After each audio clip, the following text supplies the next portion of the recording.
It's a cloudy night. It is a very cool night, but thankfully a dry night in downtown Cincinnati, and we welcome you to Great American Ballpark, the opener of a three-game series, long-time divisional rivals, of course, back in the old National League West. The Reds welcome the Los Angeles Dodgers. Hi again, everybody, alongside Chris Welsh and Brian Giesenslaw. I'm Tom Brenneman. Welcome, as always, to Reds Baseball on Fox Sports Ohio. What a turnaround, much like last year for these Dodgers. Early in the year, the Reds swept them 4 in a row. They haven't lost much since. Well, it's not the same team the Reds had back then when they swept them back in May. You can see that 16-24 they were at that time. They were 8 games back of the D-backs, but ever since that time, they've caught fire. They've got a complete makeover, really, especially in the infield. The entire infield is new from what the Reds saw back in May. So expect maybe a little bit more competitive Dodger team here this week. And the guy who's just tearing it up was a Red for a very short time as a third baseman, Justin Turner. Well, you know, something happened to Justin Turner from the time that he went from the New York Mets to when he got to the Los Angeles Dodgers. He is just hitting the ball all over the place. His batting average went way up. He is as hot as anybody in baseball right now since coming off the disabled list in the beginning of August. The Dodgers, as a team, lead the National League in home runs. And the man trying to slow them down here tonight is left-hander Cody Reed. Cody Reed had a rough outing his last time out against the Pittsburgh Pirates, and he's a guy that is going to really find a very tough lineup here tonight. This is a very talent-laden lineup. He's going to have to be able to mix his pitches up, hit his spots, but not really get too intimidated by the names on the back of the uniforms. Get out and pitch your games and see what he's going to be able to do. But Reed is going to have a challenge tonight if he's not able to hit his spots. And the one guy who's really pitching well in this Dodger rotation again is Alex Wood. Well, Wood was actually pushed back. He was supposed to pitch yesterday in Colorado. They decided that he was much better suited for Great American Ballpark. He throws a lot of sinkers. He keeps the ball down. He's had a good run against the Reds. He's 3-0 lifetime against the Reds. And boy, oh boy, since about the last 13 starts or so, he has put one of the best records of anybody in baseball together here at so the Dodgers are going to run out really their number one guy, other than Clayton Kershaw, yes, obviously, to come in here to start this series. And it's rare to see left-handers. We talk about it all the time in this day and age. In fact, when we come back, Brian Giesenslaw will take a look at the Reds and their success against left-handed pitching this year.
you by Chevy. Check out our award-winning lineup only at your Tri-State Chevy dealer.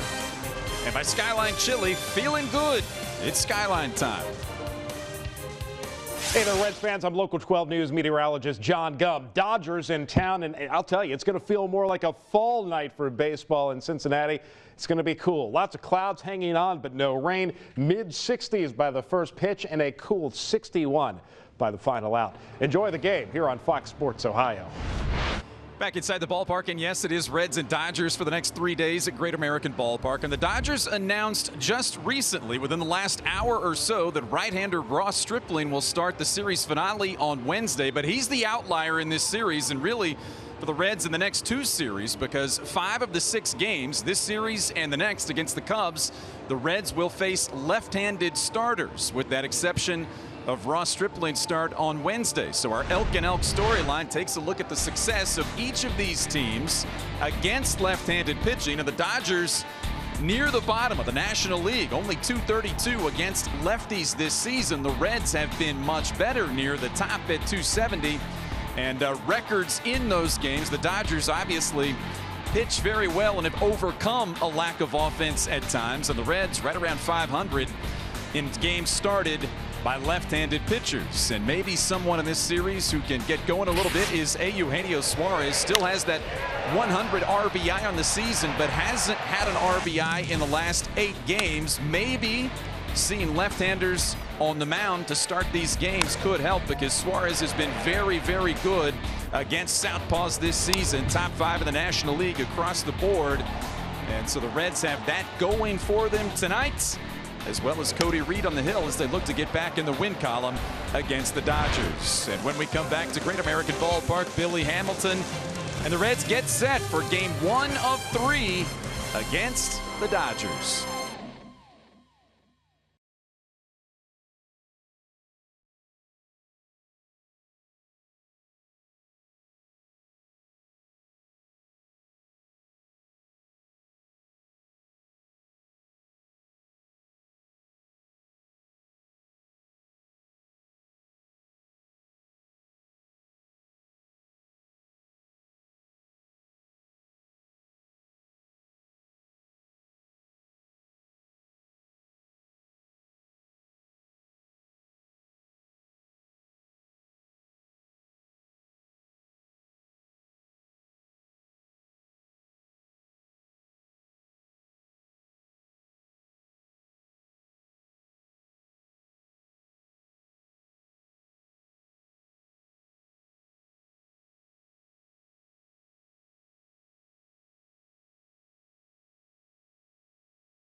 Reed set to take the ball tonight against the Los Angeles Dodgers. And of course, Dave Roberts' team very, very much in the hunt to play in the month of October. A half game behind front-running Colorado in the National League's Western Division going into play tonight. Starting lineup, he has Chris Taylor leading it off. He's in left, Turner at third, and Machado came over, as you know, from Baltimore. He is a shortstop. Matt Kemp in right. David Freese started the year in Pittsburgh. He's at first. Kike Hernandez in center. A latter third, the former Reds #1 pick Yasmani Grandal. Brian Dozier, the former standout Minnesota Twin, and Alex Wood. And Well, it's a tough task tonight for Cody Reed. Well, it is, and all you hoped is that Cody Reed didn't really pay too much attention to the scouting reports during the pregame meeting when you go over the Dodger hitters, because sometimes those meetings have a tendency to glorify the hitters, maybe make them seem like they're almost invincible.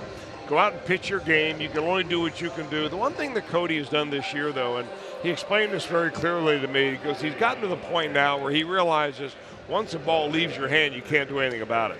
So he doesn't worry about the what if as much as he used to. He only worries about the what. And the what for him is keeping that ball down, working that slider, and changing speeds. They are loading up with right-handers, and they are good right-handed hitters.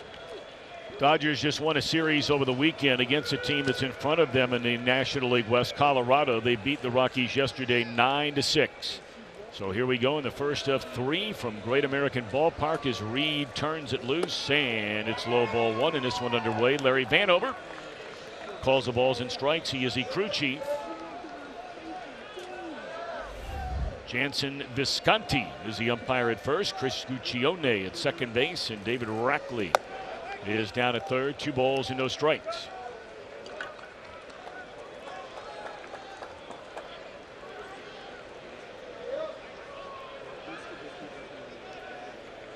Taylor 15 home runs, 57 runs batted in. And there's the first strike of the game from Cody Reed. It's incredible what a different looking team this is, and Chris touched upon it at the start of our game coverage.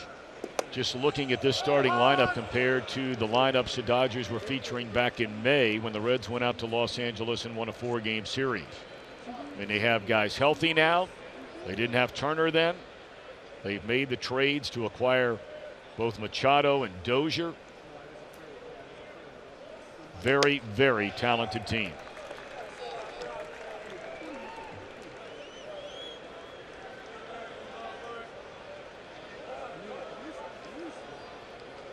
Manny Machado, of course, being the main part of that, coming up the middle or coming over at a trade deadline deal.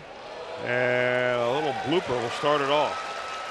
Just fisted over the head of Votto into right field, and that's a single for Taylor to get it started. We take a look at the Reds on defense, presented by Ford. They'll go with Irvin. He had a big weekend.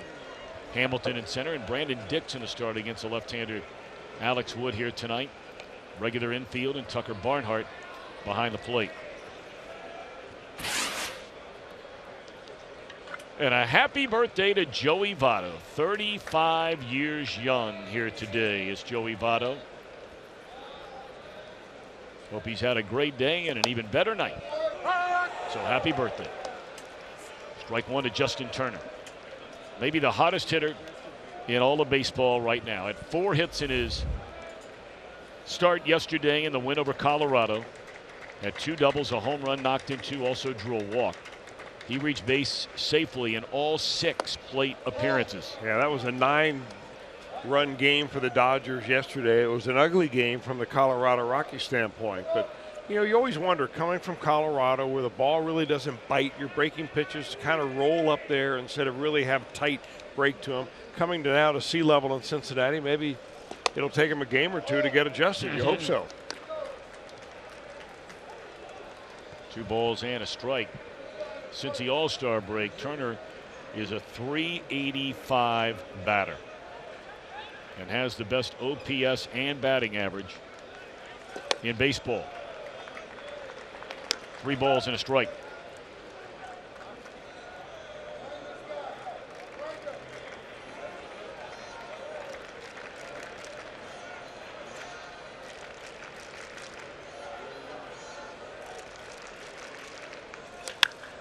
Sharply hit and right through the legs of Peraza into left field. That could have been a double play ball.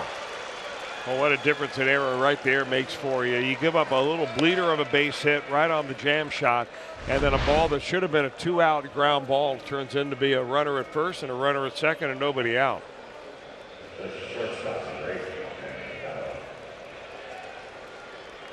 Well, that puts a lot of pressure on a young pitcher.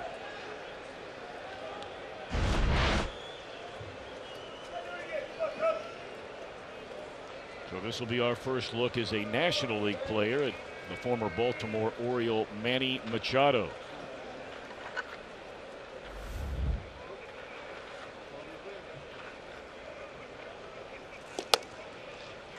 You combine his numbers with Baltimore and now the Dodgers, and even 300 batting. He has 33 home runs and the 6th most hits in all of baseball at 165. 1 ball and 1 strike.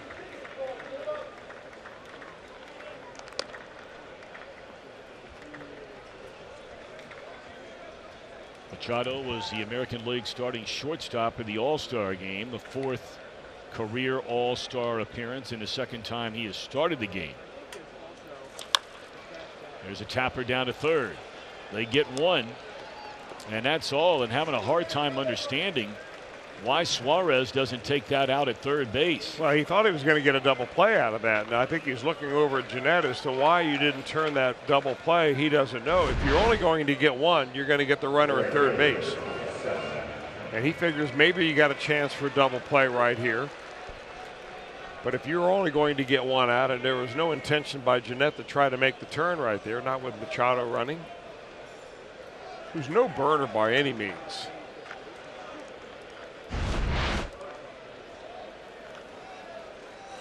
Well, so far, really so good for Cody Reed. He's avoided hard contact. He's thrown the ball over the plate. He's given his defense a chance to pick him up. Maybe one more ground ball to somebody who's already booted one, and you can turn a double play and get out of the inning. And he's looking for that off the bat of Matt Kemp. 283 batter, 19 home runs, 74 runs batted in for Kemp. Been an outstanding player for a long time. His 2nd go round, of course, with the Dodgers after initially coming up in Los Angeles. 2 balls and a strike.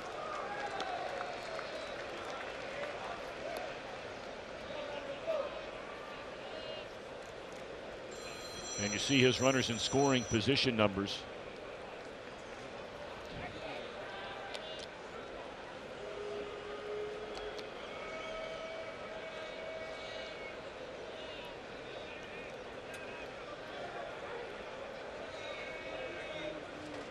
Two balls and a strike on Kemp. 1st and 3rd, 1 out in the Dodgers opening inning. 2-2. Well, there was a time that you could have picked up Matt Kemp for basically next to nothing, and the Dodgers would have paid a lot of it. In fact, they have paid him over the last few years to play for the Padres, the Braves, and now finally again for the Dodgers. Of course, even some of the salary he's receiving this year is being paid by the Padres. Complicated salary structure. Big strikeout there for Cody Reed, and that's a 2nd out of the inning. Good movement on that pitch. Boy, hard breaking slider down and in. This is a really good pitch for Cody Reed.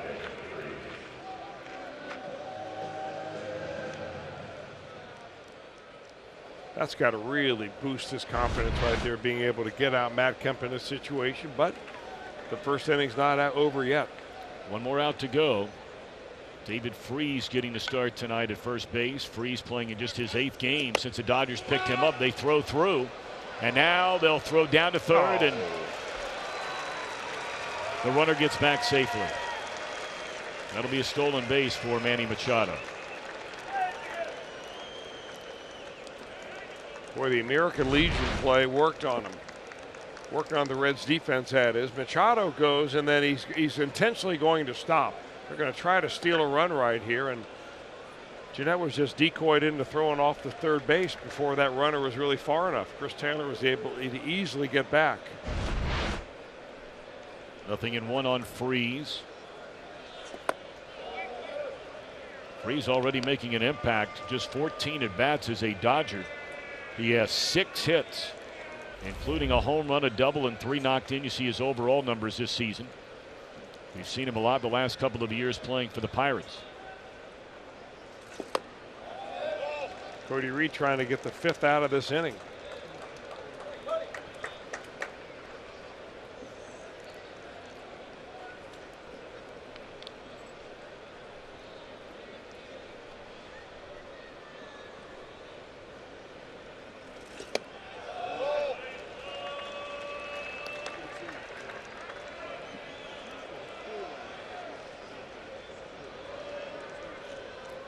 Dangerous count right here. 3 balls and a strike to Freeze. You have the center fielder Hernandez waiting on deck and a base open. 3-2. Freeze looking fastball there and didn't get it. Now you got a backdoor slider.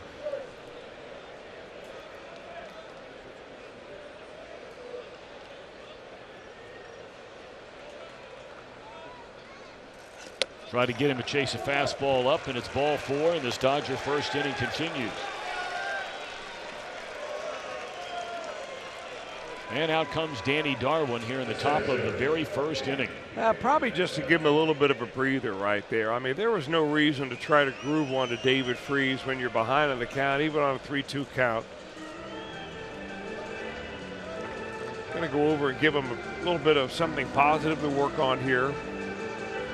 Remind him that Kiki Hernandez is a high ball hitter. He's a fastball hitter, likes it early in the count.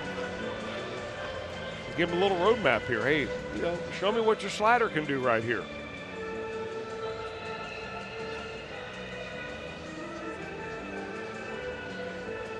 Reed probably feels like he's already pitched 3 innings. He has 25 pitches so far here in the opening inning. And really, by far and away, the hardest hit ball was the ball that should have been a double play ball off the bat of Turner. It turned into an error for Jose Peraza. But trying to get out of a bases loaded jam and make it a scoreless top of the first is Cody Reed, and Kike Hernandez digging in. Ball 1. Well, you can tell by the numbers on Hernandez. If you've never seen him play, if a guy's hitting 236 but has 20 home runs, he's a free swinger.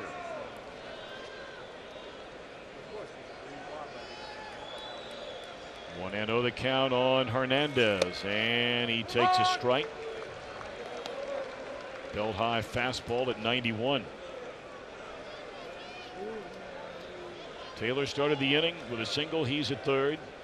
Machado, the runner at second, and after the walk, it's Freeze at first with 2 outs.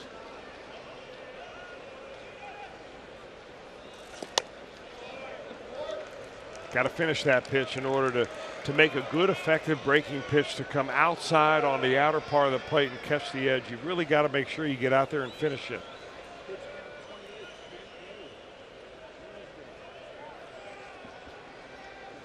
Two balls and a strike. And now the count even after the foul ball. Well, what a job it would be if Reed can find a way to get this final strike and this final out.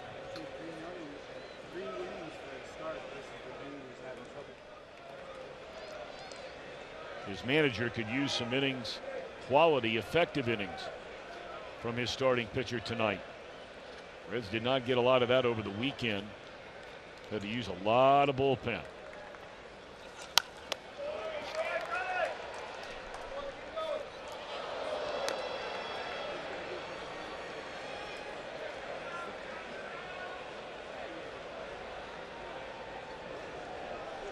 Hernandez in 352 at bats has struck out nearly 110 times. So it goes back to what Chris was talking about. You know, it's a free swinging player, and it's all or nothing.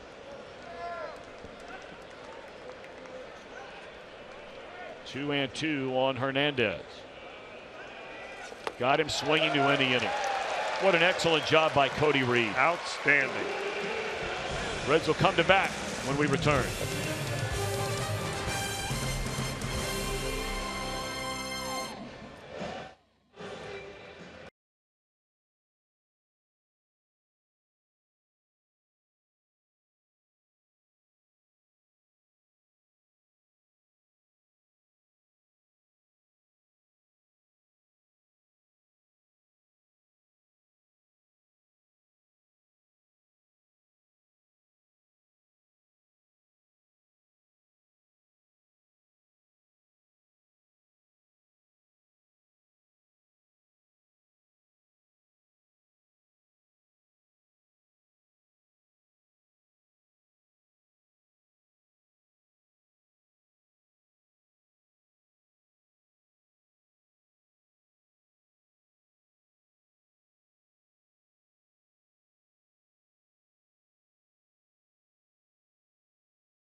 Well done. Pat Kelly over to give him a big smack on the back. Reds lineup tonight looks this way. Billy Hamilton, Jose Peraza, Joey Votto. Votto a home run in back-to-back games. Suarez, Jeanette, Urban in the middle, and Barnhart, Dixon, and Reed the latter third. Alex Wood, he's been a good pickup for the Dodgers. Well, he really has. He's coming off a huge year last year where he was an all-star, 116. He lost 3, had a very low earned run average. And Dave Roberts, the Dodger manager, thought so much of him here because he throws a sinking fastball that this is the spot he wants him to pitch on this road trip. Billy showing bunt, spun out of the way on a fastball high and tight. Wood was up and down the early part of the year, but has been really good lately. You go back roughly about the second week of June, and we showed you the numbers: a 7-1 record, a sparkling 2.39 ERA, and opponents are only batting .229 against him since mid-June. Well, Wood is also a pitcher that shows you that you can keep it simple and still be successful. He only throws 3 pitches. He doesn't mix in a lot of other stuff. He throws a 2-seam fastball. He sinks it all the time. A curveball and a changeup. No cutter, no slider, no splitter.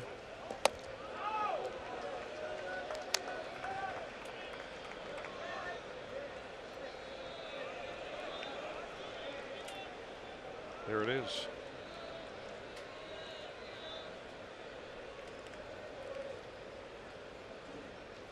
Three balls and a strike on Hamilton, and it's a leadoff walk for Billy. How about that?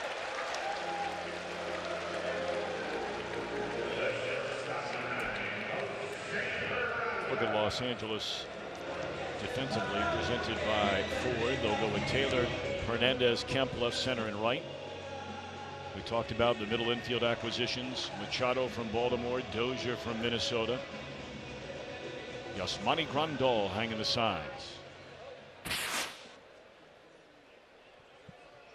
Billy Hamilton picked up stolen base number 30 in the win again, or the loss, I beg your pardon, to San Diego. It was his first stolen base since the Diamondbacks were in town.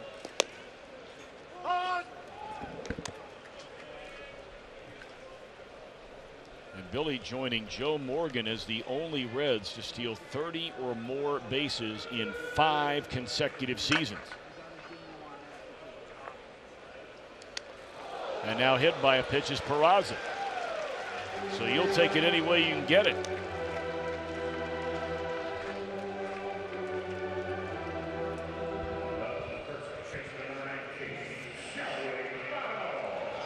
So here comes Votto. We mentioned until the weekend he had not had a home run since the early part of July, and now all of a sudden, Chris, he's homered in back-to-back games. He looks better at the plate, in my estimation anyway. He's got a better foundation. His feet are stronger under him. For a while there, it seemed like his feet were moving, especially his front foot, an awful lot. The home run to right field is one thing. That was a grand slam, but to see him go left center field as far as he did, maybe Votto's power is coming back a little bit. First and second base, nobody out in the Reds' first inning. Dodgers left him loaded in the top of the inning. And on the appeal, David Rackley says Joey went around. Strike that is one. a favorite pitch from Alex Wood, that little big breaking ball here to left-handers. In the outfield, they play Votto around like he would be a right-handed hitter. Well, you're not kidding. I don't know if I've ever seen a center fielder really play any player, not just Votto. I don't know if I've ever seen a center fielder position there. Is he homered again into right field? He has it bounce off the top of the wall. This will bring in 1 run. Here comes the trail runner. Throw to the plate, and there's safely a 2-run double by Votto and a 2-0 Cincinnati lead.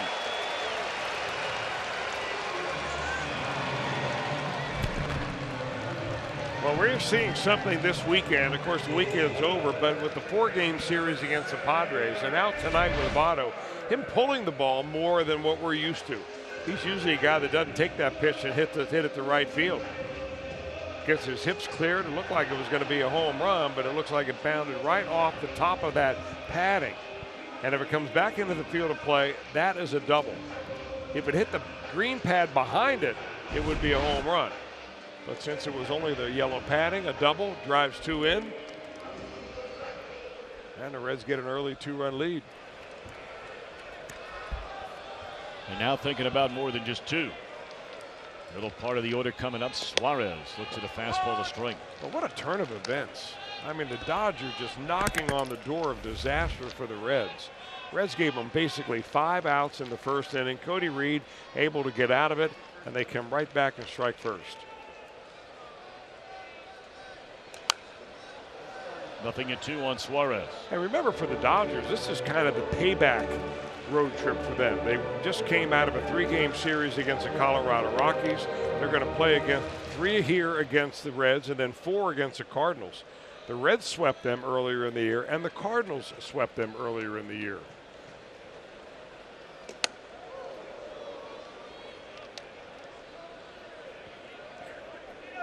So maybe the Reds catch them on a little bit of a letdown after going through and playing a very emotional series against the Rockies. No doubt about it. 1 ball, 2 strikes on Suarez, and that breaking ball is strike 3 called. Suarez knew it. First out in the inning. A late and very emphatic called strike 3 here by the home plate umpire Larry Vanover.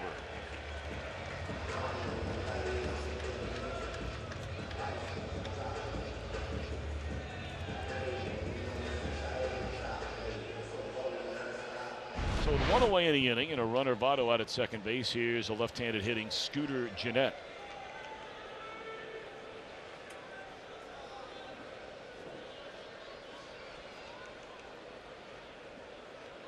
Gennett was unconscious in that 4-game series at Dodger Stadium, and he is our AARP take on today. How about that for a 4-game series? It's not too bad.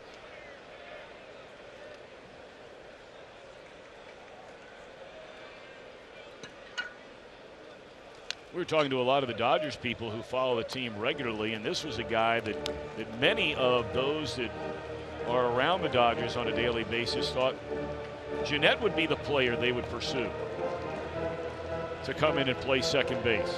They wound up getting a very good player in Brian Dozier.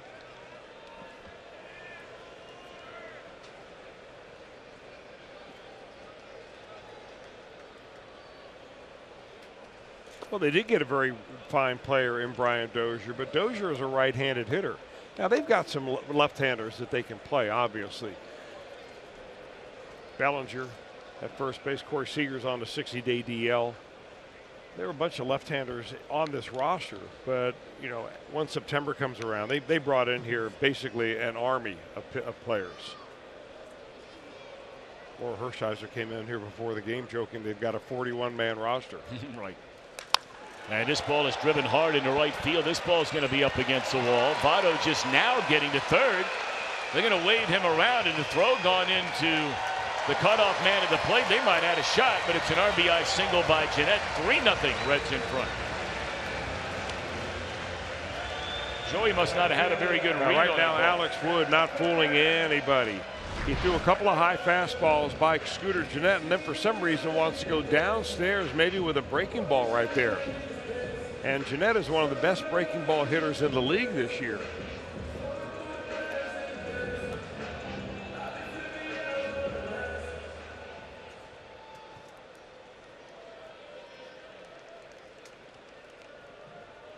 Joey realizing he needed to pick it up once he hit third base and was able to come in without a throw. 3-0 ball game. 2-run double by Joey. RBI single by Scooter. And here's Irvin. Still just 1 out. On that play, though, there's no way that Matt Kemp would have ever in his wildest dreams thought that he would play a ball off the wall with a runner at second base and still have a play at the plate.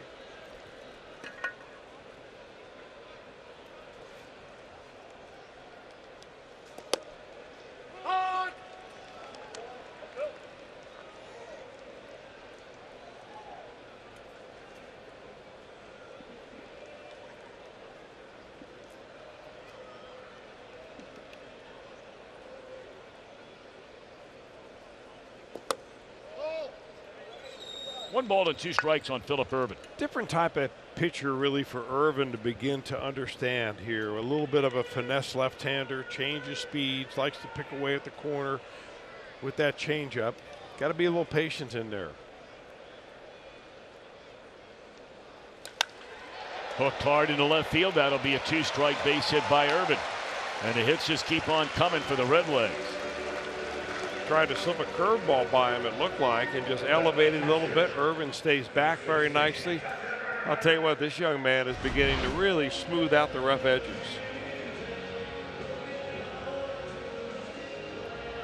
He's gone to choking up really all the time. He only used to do that with 2 strikes, but he started analyzing his performance with 2 strikes. And he says, I'm making better contact with 2 strikes than I am earlier in the count. So that's when he started choking up more often. Changed the size of his bat a little bit in order to compensate, and he's been hitting the ball pretty well. Now Tucker Barnhart in from the right side, looks at strike 1.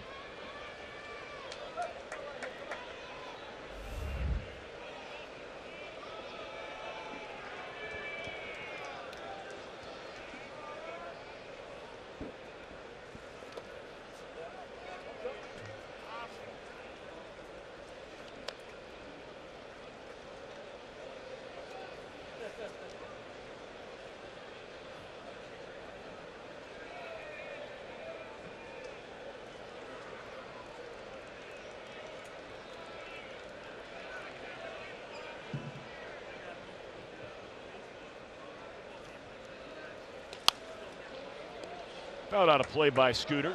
And once again, Wood getting to 2 strikes on a batter. He was ahead 1-2 to Ervin before his base hit.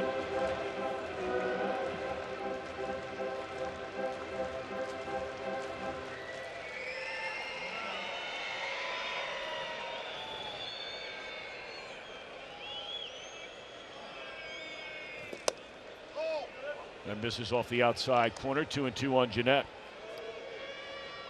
Pardon me. Jeanette's out there as a base runner at second base. And at first it's Ervin. It's Barnhart at the plate. 2 balls and 2 strikes, 1 away. Got him swinging. Way out in front of that 83-mile-per-hour change, and that's a 2nd out of the inning.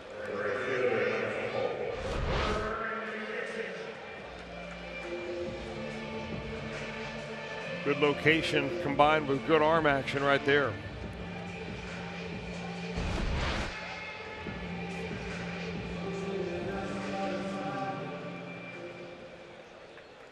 So now Brandon Dixon, number 8 hitter in the lineup tonight. Reds have scored 3 here in the opening inning, and that's where the opening inning may come to an end. Lazy throw, and we've heard about that with Machado. There are a lot of people with the Dodgers that have seen this guy now for the better part of a couple of months and say there are a lot of plays that he makes like that. Well, you're exactly right on. And look, he had plenty of time. Dixon doesn't run well. It was hit right at him on a 1 or 2 hopper. And that ball just dies. I mean, that's the best sinker that's been thrown all night. The ball going into the camera well. So on to third base goes Ervin. To second goes Dixon, and Cody Reed, after pitching out of a bases loaded 1st inning jam, will bat here in the bottom of the 1st inning. Always a good sign for a starting pitcher. 4-0, Reds in front.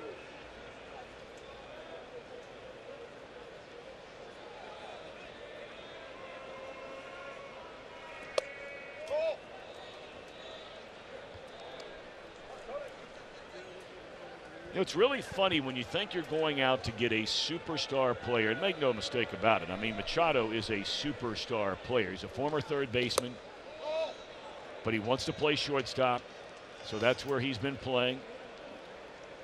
But for people that have been watching him since joining the Dodgers, there have been a lot of plays, very lazy sort of plays, that have happened far too often.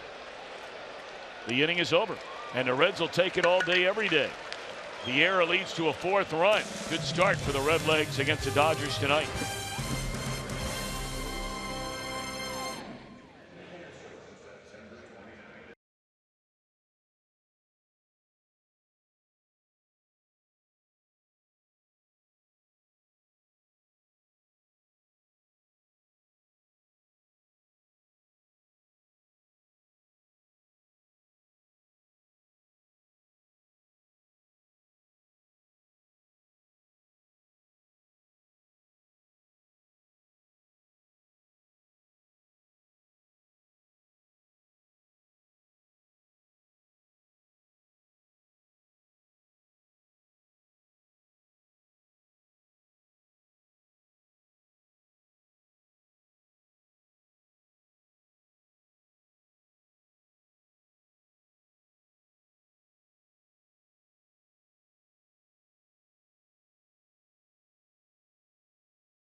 in Los Angeles back in the month of May. It's the first time the Reds had swept the Dodgers of any kind since August of '76. We know what happened for the Reds that year. First time they had won a series, period, at Dodger Stadium in 7 years. And they had won a total of 4 games in LA, spanning 6 seasons before the 4-game sweep this year. And look at those numbers. Holding the Dodgers to 9 runs in 4 games. Yeah, they didn't score more than 3 runs in any one ball game. Of course, it was a completely different team. This is before Justin Turner came back off the disabled list, before they made trades for Dozier and Machado and David Freese. Bellinger was not swinging the bat well. They had already lost Seager for the year.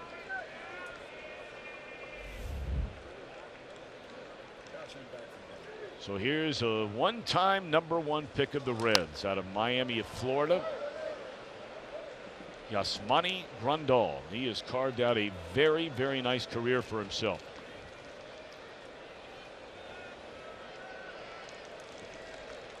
When you look around catchers all over Major League Baseball and you start comparing his numbers, they are as good as anybody around, and that's a strikeout for Reed on that slider. 3 of them already in the game for Cody Reed.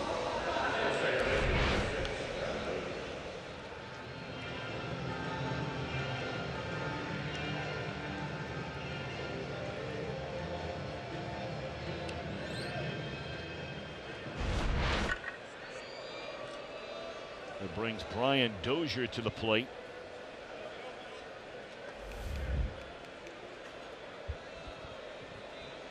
Dozier 4 home runs since joining the Dodgers, has an even 20 combining the 16 he had in Minnesota before the trade.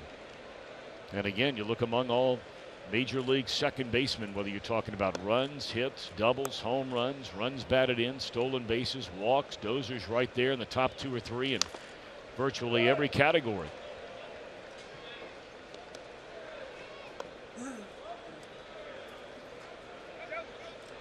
Over the last 2 years, he has more home runs, believe it or not, including Scooter Gennett, than any second baseman in baseball. 54 of them. Scooter has 49. Well, again, Tom, I mean, just look at the batting average and the home run numbers. He tells you what kind of a hitter he is. He's another free swinger.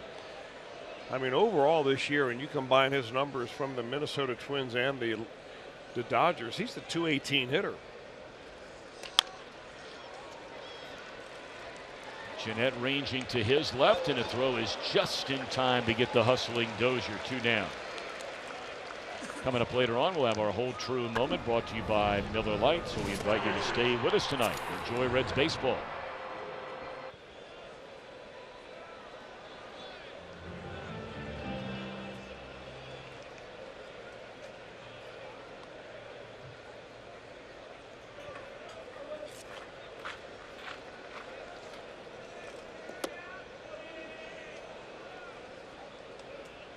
Here's the pitcher, Alex Wood.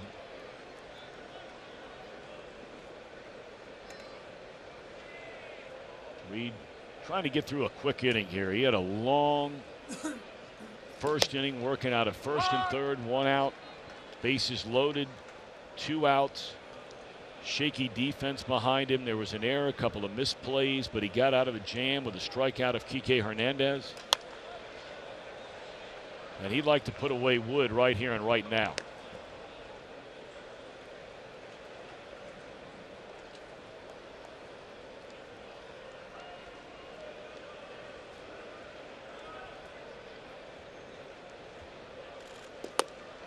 Which he does. Beautiful breaking ball. He's got the slider working. He sure does.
Customize your experience to catch every moment this season.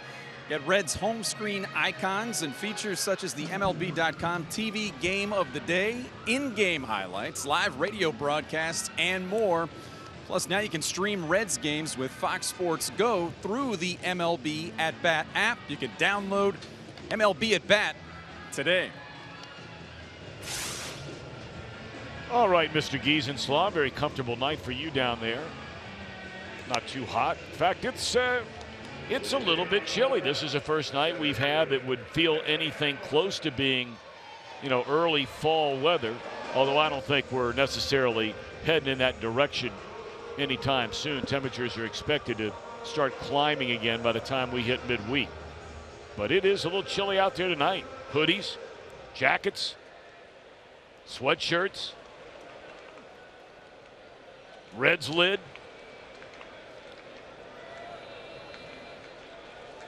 Hamilton led off the first inning, drawing a walk and scored the first of 4 runs. It's a 4-0 Reds lead batting in the second.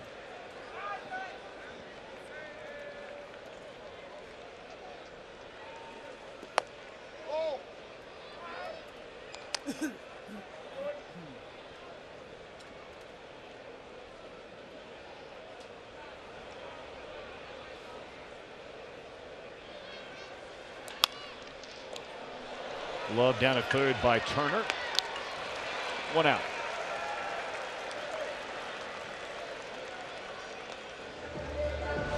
A nice play by Turner. When you're playing behind Alex Wood, right-handed hitter up there, you're expecting something just about on every offering. He gets a lot of ground balls. Right-handers will pull that slider or that curveball that he throws down and in, and that's what Billy Hamilton did.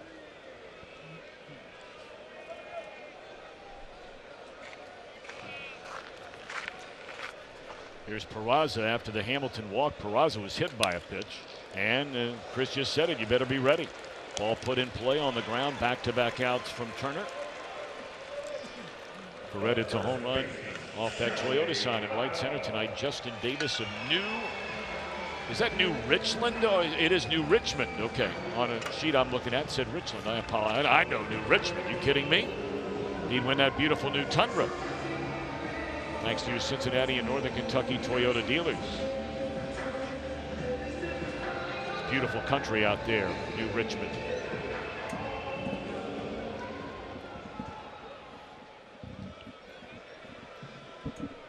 Votto with a 2-run double in the first inning. He has knocked in 9 runs in the last 3 games. And to put that into perspective here of late for Votto, he had knocked in a total of 9 runs in the last 36 prior games total.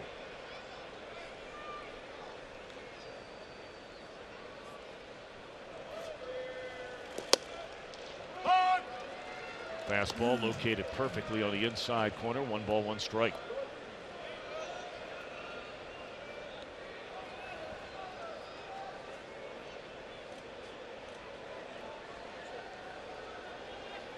One ball and 1 strike on Joey Votto. And another fastball for strike 2.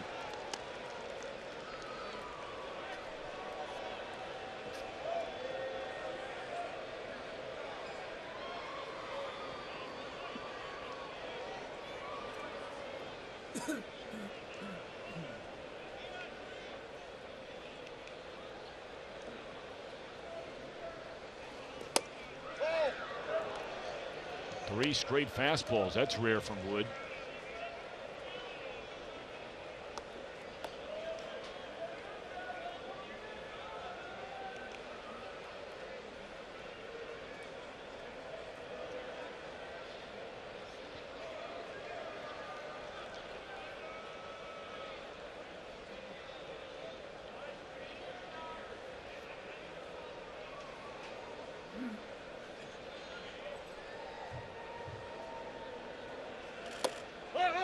And that strike 3 called, and Votto knew it.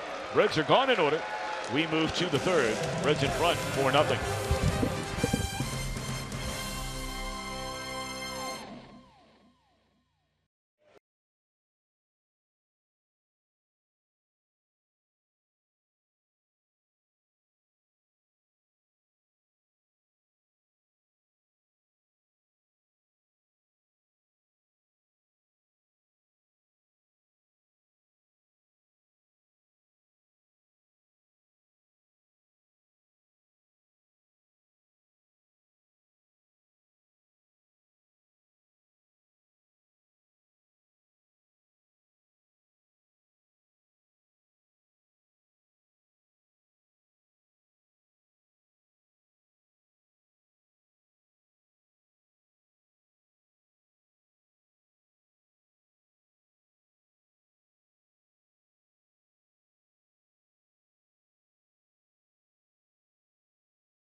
introduces a hometown hero, and our main man from his days. Look at that picture on the left. In the camera position right here in our broadcast booth, the home high camera, Jim Strickler. And we thank him for his service in Vietnam. Strick's our man. Great round of applause. Everybody standing and looking up here. Very nice. There's Strick. He's right here with us all the time. Dialed in. Congratulations. Thank you for your service.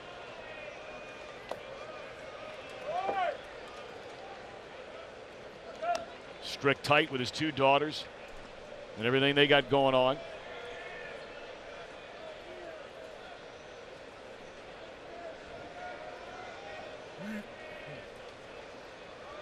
Here's Chris Taylor.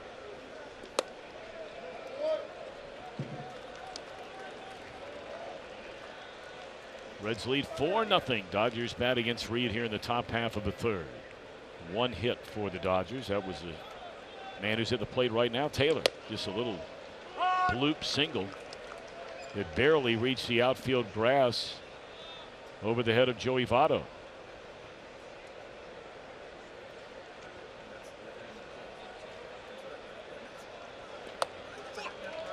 And that's not a good way to get it started for Cody Reed here in the third. A leadoff walk. His second walk of the game. You've got to keep the intensity level up. The same intensity that he had to get out of the first inning, the same that he had to get a 1-2-3 second. You've got to just keep bearing down on every pitch. Yes, please save me if I do.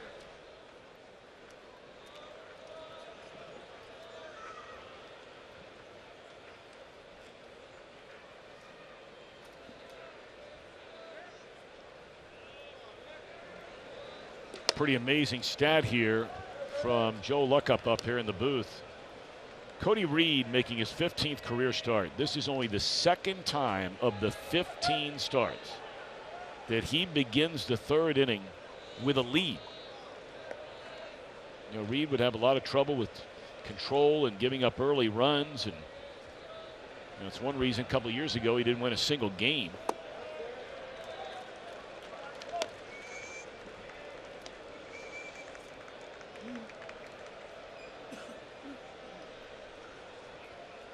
You know, the thing about Cody Reed is, you know, so highly touted, pitched so well in the minor leagues when the first was acquired in the Johnny Cueto trade. This ball has popped up into foul territory, and Votto with room for out number one to take care of Turner. Not only has Cody Reed never won a game as a starter, the Reds have never won a game that he started. Now again, we're talking about 14 starts, this being 15, but you go all the way back to 1900. It's the most consecutive team losses in a particular pitcher's starts to begin a career. And that's for any team. Reds are 0-14 in those starts, and Reed a good chance to change that today. There's a laser into left center by Machado. Well, when they traded for Cody Reed back in, what, 2013? Yep. He was 23 years old, Reed, and you're trading for tools at that time. He had us a long way to go, at least at that point, to become a pitcher. He still has a long way to go. But the potential was there because you had the arm that was throwing in the low to mid-90s. You had a potential of a good slider and a good changeup. It's up to Reed to put it all together, and hopefully the development people to work with him to do that. So I think to raise your expectations just because he's a big, tall left-hander that throws hard, and all of a sudden he's going to start looking like Randy Johnson because he changes from a Kansas City uniform to a Reds uniform isn't, you know, is unrealistic. I think you got to be patient and stay with these pitchers, especially tall left-handers.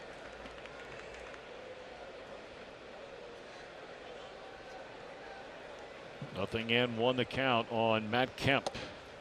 And that's a strike. 0-2 on Kemp. Kemp was a huge out with runners at first and third in the first inning. Reed struck him out. That ball just hit the heel of the glove. You know what they say in the dugout? Get the goat head out of that glove. Whatever that means, I'm not sure. I'm not sure either. I was sitting there thinking about it, but I mean, it sounded good. Oh. I thought about it for 20 years. I think I've overthought it.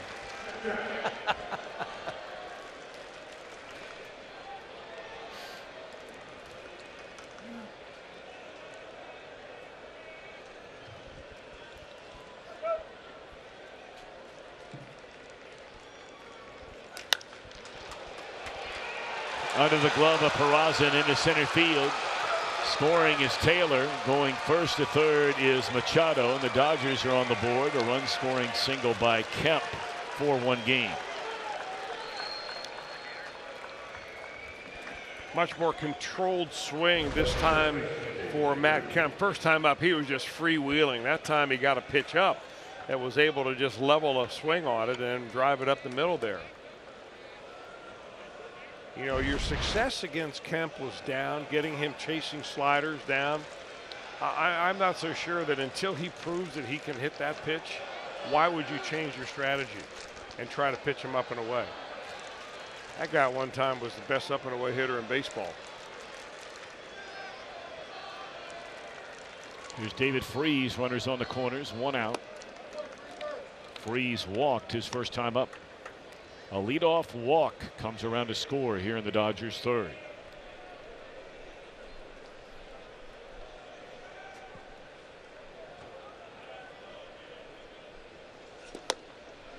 One ball and 1 strike on Freese.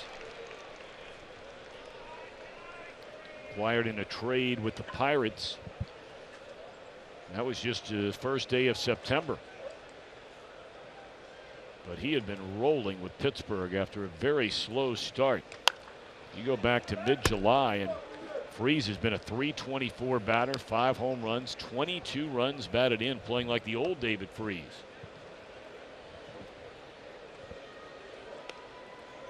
Of course, he had that incredible run through the playoffs while wearing a Cardinal uniform, where he was not only the National League Championship Series most valuable player, he was the World Series most valuable player that same season. That thrilling 7-game slugfest between the Cardinals and the Texas Rangers.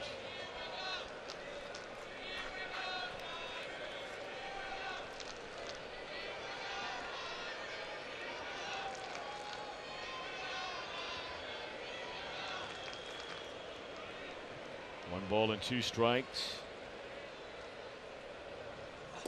Got him swinging. 2 outs.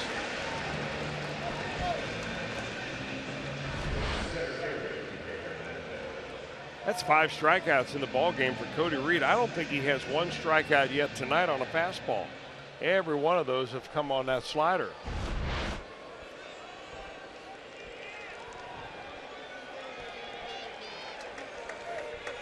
All right, 1 more out to get. Here's Kike Hernandez. He struck out against Reed, leaving the bases loaded in the Dodgers' first inning.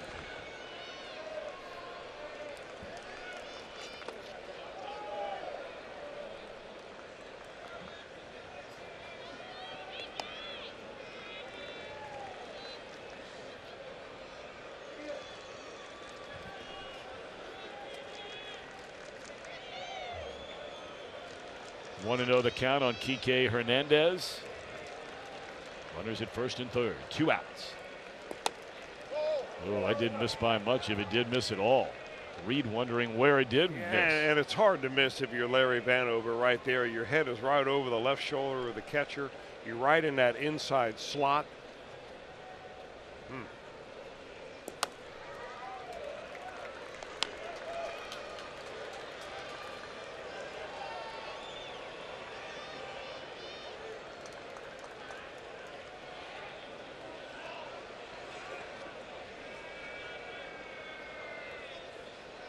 Broken bat roller and a foul ball very close, hugging that third base line. That bat actually went off off the screen behind the Dodger dugout, and it looked like it hit Dave Roberts on the rebound. Roberts is standing in the stairwell on the way up the dugout steps.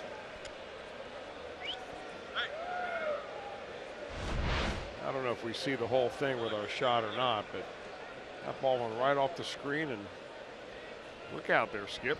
Man, straight down.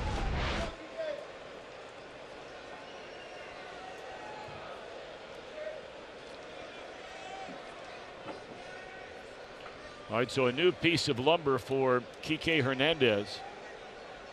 3 balls and a strike. And now 3 balls and 2 strikes.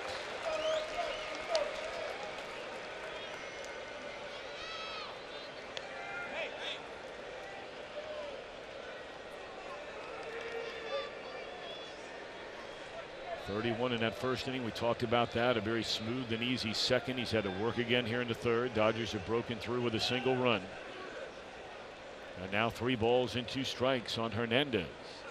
Broken bat again. Well, he might need to order some new bats. 2 broken bats during that trip to the plate. Dodgers get 1, strand 2.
And now his season will be extended. He's been invited to play in the Japan All-Star Series, 7 games in November.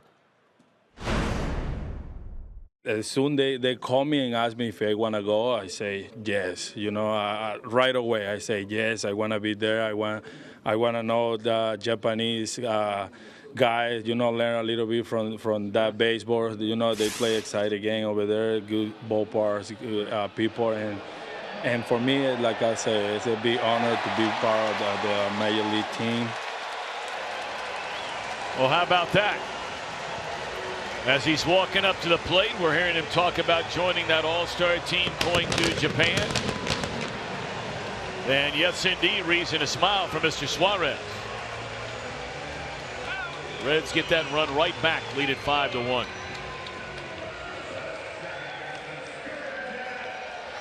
Going opposite field, very impressive right here. Suarez gets a pitch up, a breaking ball.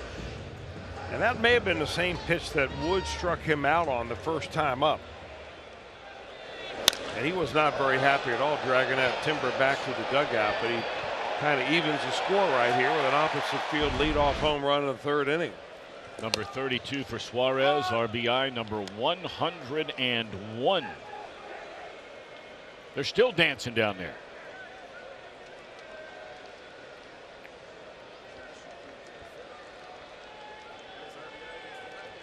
You know, this ball game just has a different intensity level. than any of the 4 games the Reds had against the San Diego Padres. There's a little bit bigger crowd, not a great crowd tonight. A lot of Dodger fans, of course, coming out of the woodwork. But knowing that the Dodgers are in a pennant race, knowing how dearly they want every one of these wins,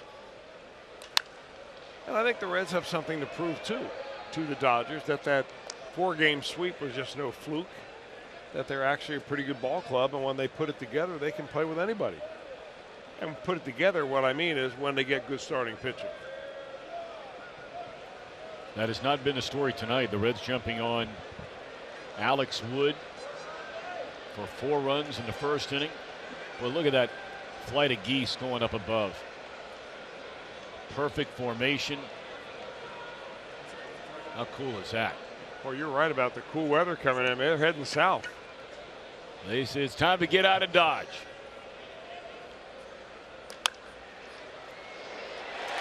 Under the glove of the diving third baseman Turner, moved over on the shift.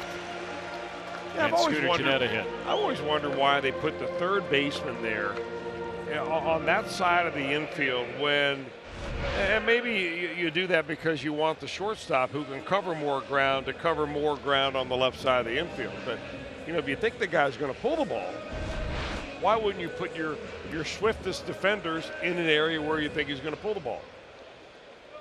I'm sure there are people smarter than that rolling over saying, boy, that guy will never learn.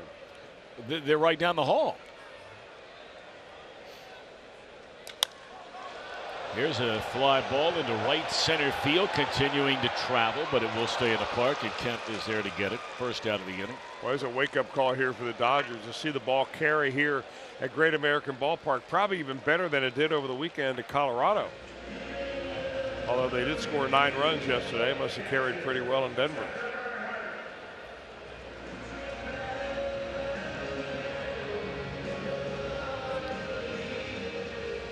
Well, this Dodger team is a home run hitting team. They've clubbed an even 200, which gives them the most among all teams in the National League. Chris mentioned the 9 runs they had yesterday in Denver. Kike Hernandez had a solo home run. Justin Turner hit a 2-run bomb. And the Dodgers have 12 more home runs than both the Brewers and the Cardinals. Only the New York Yankees have hit more home runs than the Dodgers among all major league teams. And we know what kind of thunder is up and down that Yankee lineup,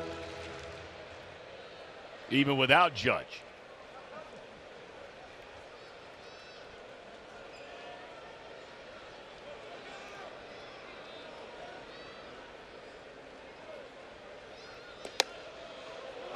On the inside corner, strike to Tucker. He struck out swinging his first time up.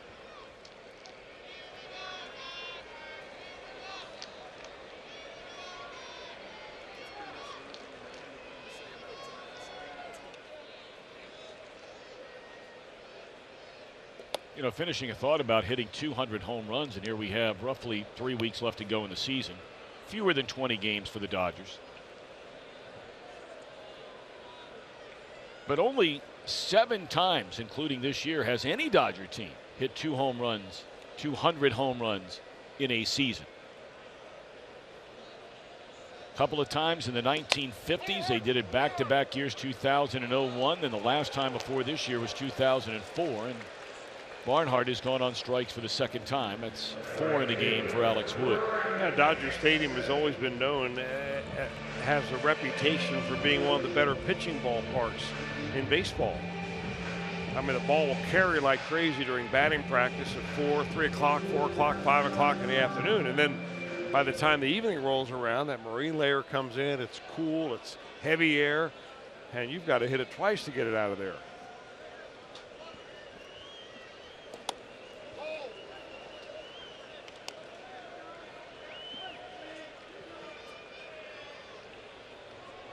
What's interesting about this Dodger team getting to 200 home runs, and it really is highly indicative of how much thunder there is up and down this lineup, is the sheer fact that, one, they haven't had Machado except for about 2 months. There you see Yasiel Puig.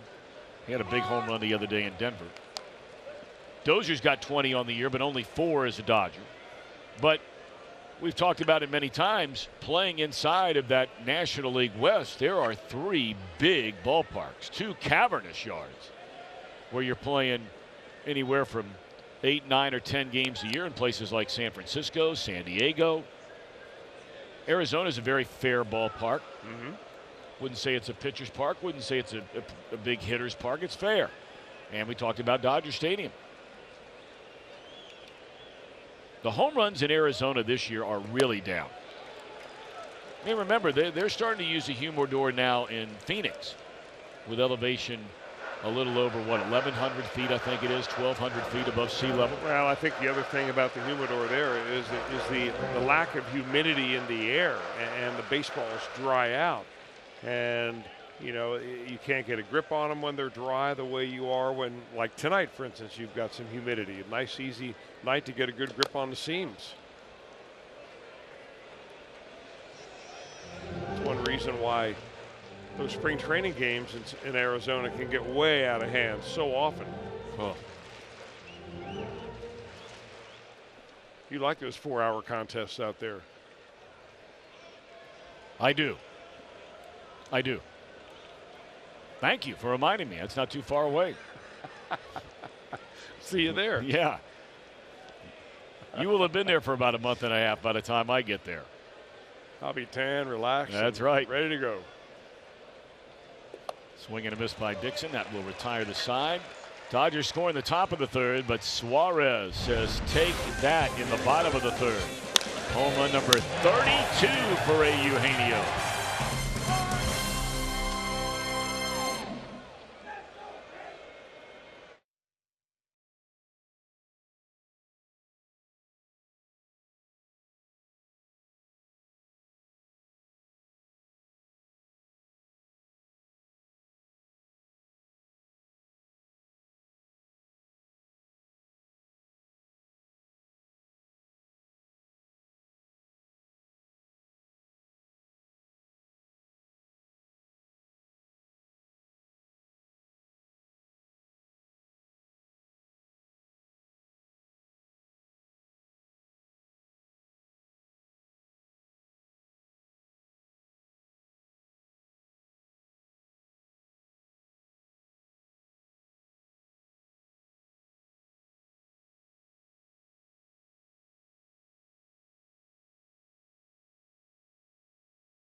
Our great city, the shooting last Thursday downtown at Fountain Square, and the terrible story about the accident this morning. We had a moment of silence in honor of Gabriela Rodriguez, a Reds RBI softball player, a freshman at Western Hills High School. She was tragically killed in a hit-and-run accident. Our thoughts and prayers are with her entire family and so many friends. A freshman in high school. Well,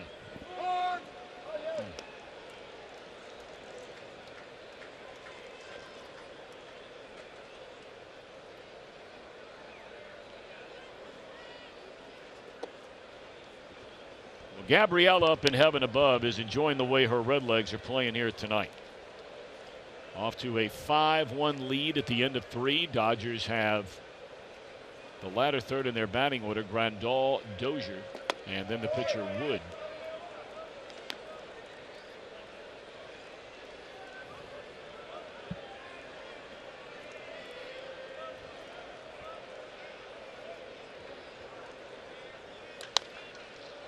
Suarez, the short hop backhanded pick, 1 out.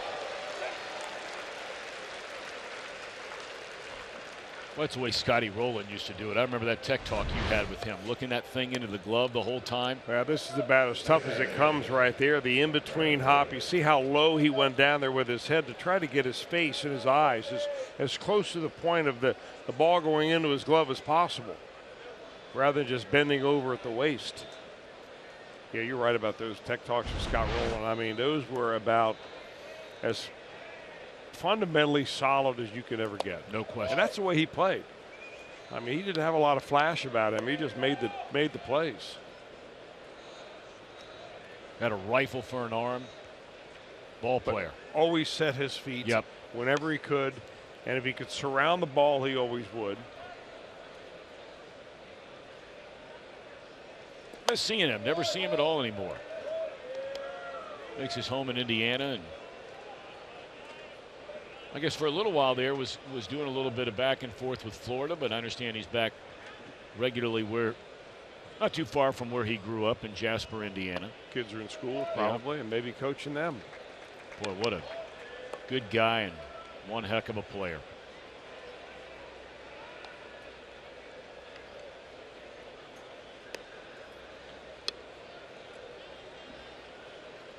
And I'm told by Josh Hall, our producer, that he is now the director of player development at Indiana University. Wow. The Hoosiers. Big Very Ten. nice. That's a good move. I mean, they got Scott Rowland hanging out, and then they got John Mellencamp helping the music students. It's not a bad deal. And John Browdy comes in and takes a picture of everybody. That one hooked into left field. And here comes Dozier. Here comes a throw, and they did not get him. Very close.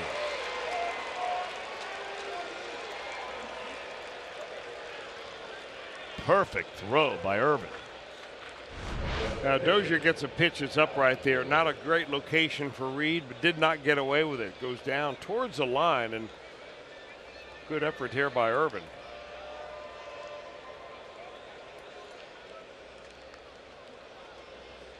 Boy, good camera work. No surprise there with this crew. All over it.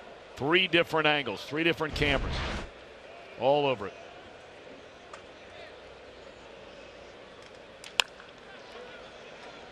Wood pushes one to the right side, and Jeanette will throw him out. On the third goes Dozier. 2 away, and that will roll the lineup back to the top. Third go-round now is Chris Taylor. He's been on twice, a single little jam shot floater into right field in the first inning, and then walked and scored in the third.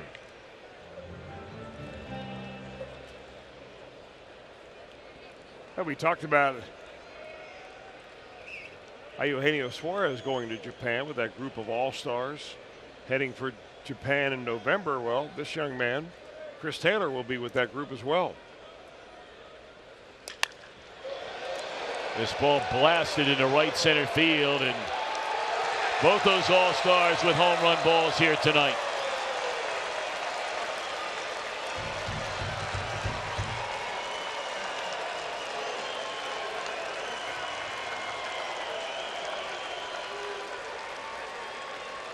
And that makes it a 5-3 ball game.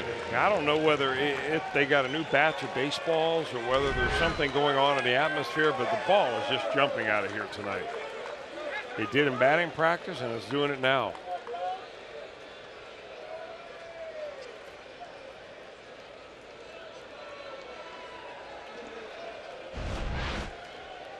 And here comes Danny Darwin for a second time. He made a visit out in the first inning, you may remember.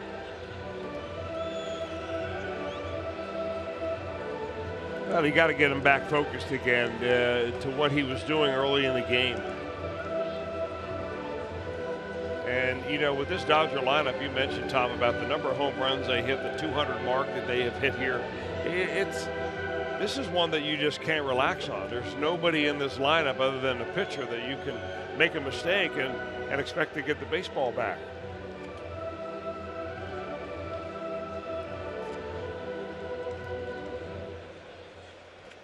Little take 5 by the Great American Ballpark organist. Yes.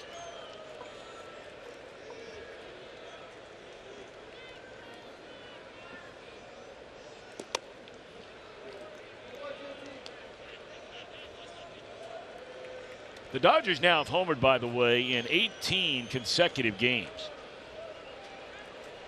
And that is a brand new Los Angeles Dodger record. They shared that mark with the 2017 team from a year ago and the 1960 team. It's obviously the longest active streak in Major League Baseball, two better than the Phillies and the Cardinals, who had streaks this year of 16 in a row. The only time until now the Dodgers had hit a home run in more consecutive games, you've got to go all the way back to 1953 when they played in Brooklyn. They homered in 24 straight games in that 53 year. 3-1 on Justin Turner. Yeah, Justin Turner, you were talking about him being a Reds farmhand. He was drafted by the Reds 2006 7th round, and then a couple of years later he was traded along with Ryan Friel to Baltimore for Ramon Hernandez. They put him on waivers. He was picked up by the Mets from the Orioles. Eventually got free agency and signed with the Dodgers right before spring training in 2014, and he has been entrenched at third base there ever since.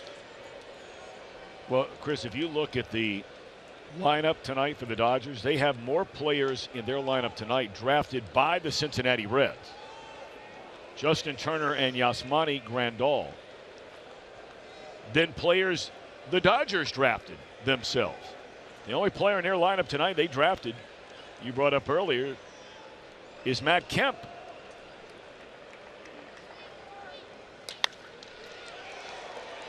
Peraza the short way, and that will retire the side. But a two-run home run by Taylor makes it a two-run game after 3.5.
It's called the Kroger Meal Deal, $9.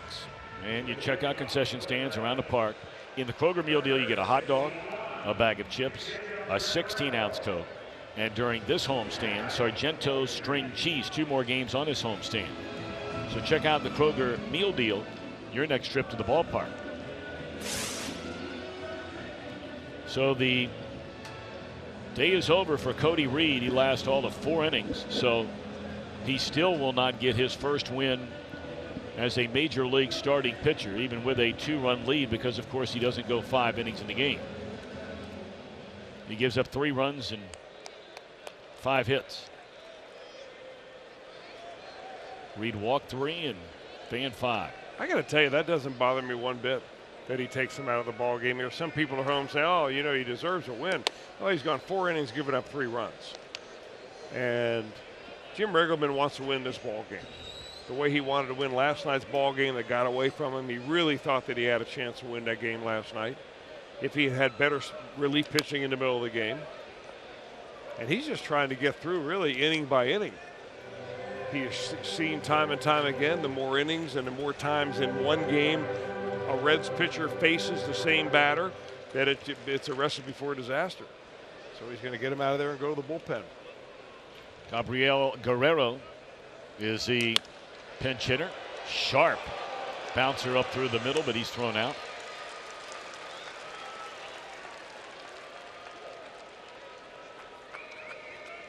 You know, I kind of feel about trying to get your starter a win the same way I feel personally, and a lot of people probably disagree, about using your closer just because it's a save situation. I just never really figured that out.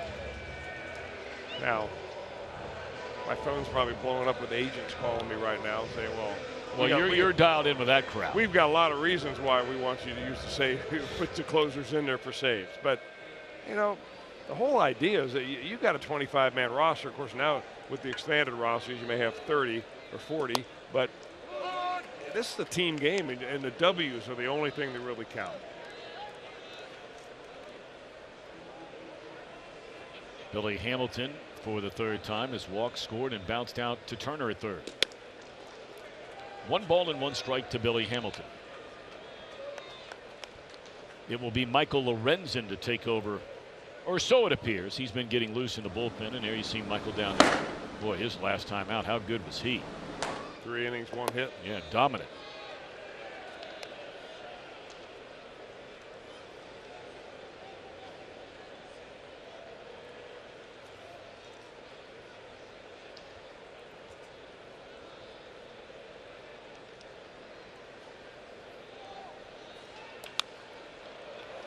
Little bleeder into left field, a base hit. This will be 2 bases for Hamilton.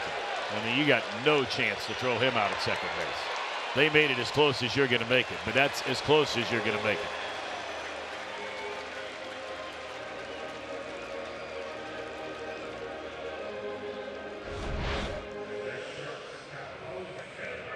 Now, this is a good matchup here tonight for Billy Hamilton. You turn him around, you hit him right-handed. You're facing a guy that's not a fireballer, where Hamilton really has problems at the plate as far as I can see. When you got a guy that can run that fastball up the ladder on him and have him chase the ball on the top of the zone, and he pops it up and swings through it, you get more of a guy that is a crafty type pitcher, changes speeds, keeps the ball down.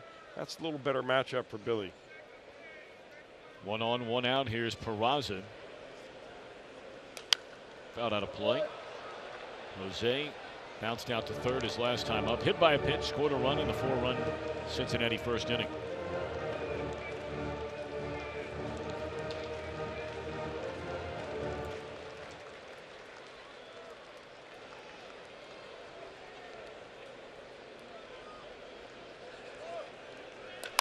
And a base hit into left field. They are going to wave around Hamilton.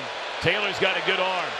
And the ball comes out as a tag was made, and so Hamilton is safe on the run-scoring base hit by Peraza. They had him if Grandal hangs on to the baseball.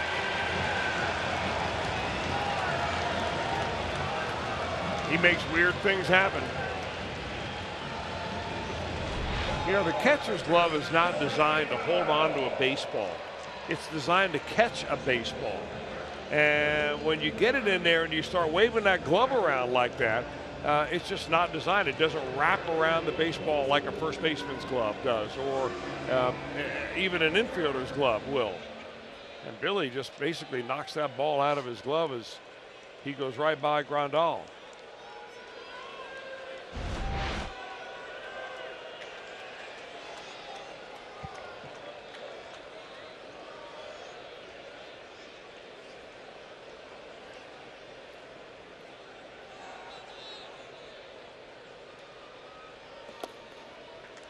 I'm wondering, did they give the catcher an error on that play? Okay. I guess there's no error charged, although I'm trying to figure out where.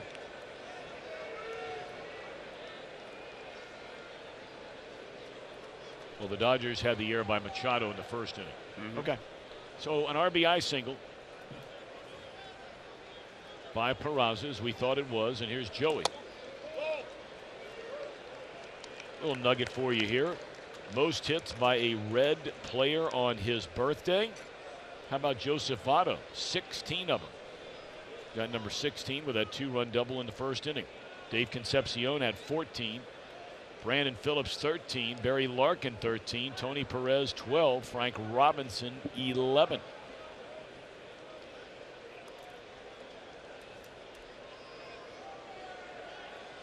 Trivia or minutia? Very good question. Look to my left for the answer to that. That's where Joel is sitting.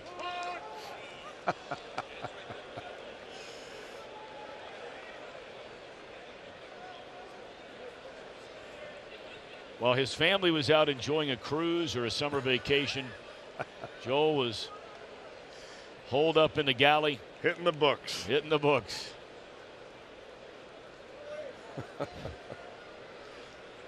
2-1 the count on Votto. These last 2 plate appearances, Wood has come after Votto with fastballs. Yeah, and his fastball's topping out at 89 miles an hour. He's never been a really hard thrower. Second round draft pick by the Atlanta Braves in 2012. He went to the University of Georgia.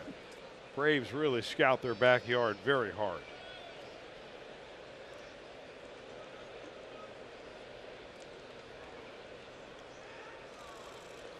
Check swing and a little bad luck there. Wood was traded by the Atlanta Braves to the Dodgers right at the trade deadline 2015. And get this, he was traded in a deal, multi-player deal that included in that deal Bronson Arroyo and Matt Latos.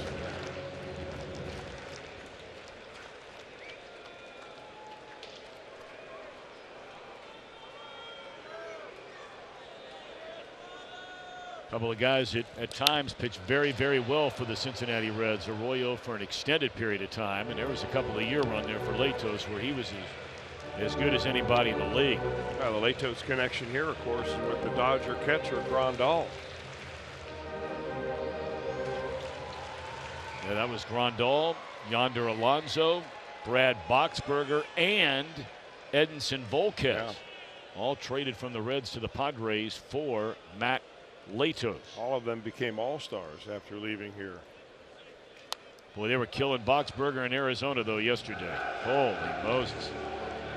He comes into the game. They've got a lead. Every game's a playoff game for all those teams. And the Braves scored 6 runs in the 9th inning to beat Arizona. Ooh. Braves went out there and won 3 out of 4 in that series. Boy, they look good.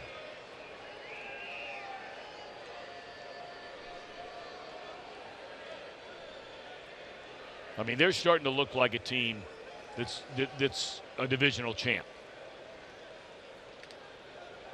Got a 4.5 game lead now, the largest among the 3 divisions in the National League.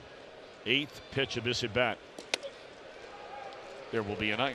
Yeah, funny thing happened to the Braves on their way to the rebuilding. I mean, they weren't even supposed to be good this year, were they? No.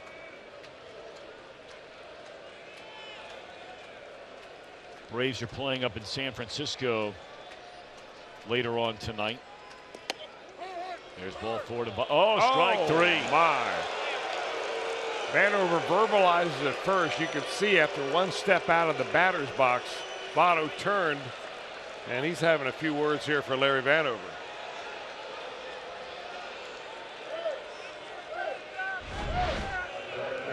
Pitch number 9.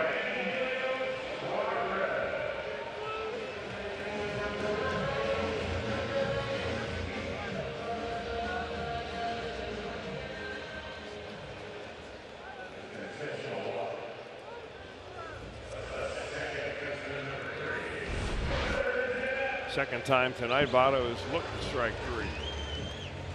First one he had no problem with. That one looked like it was off the plate. He's going to go underneath and look at a video and check it out himself. Or he's going to go down there and beat something up.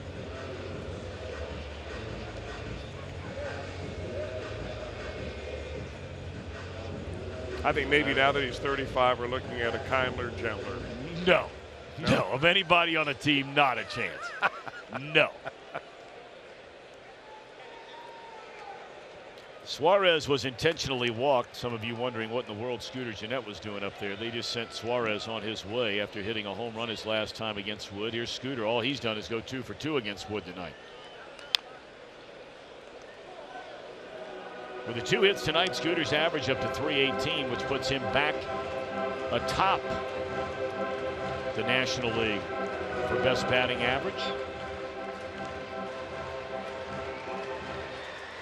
And that is just slightly better than Christian Yelich.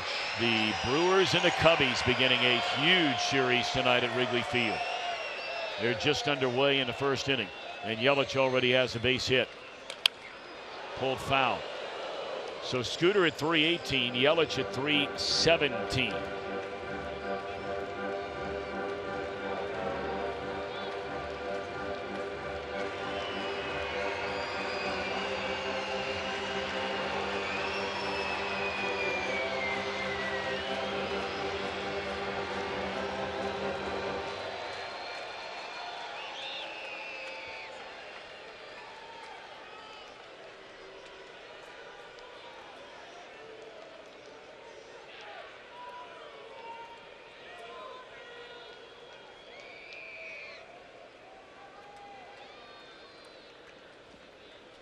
No balls and 2 strikes on Gennett.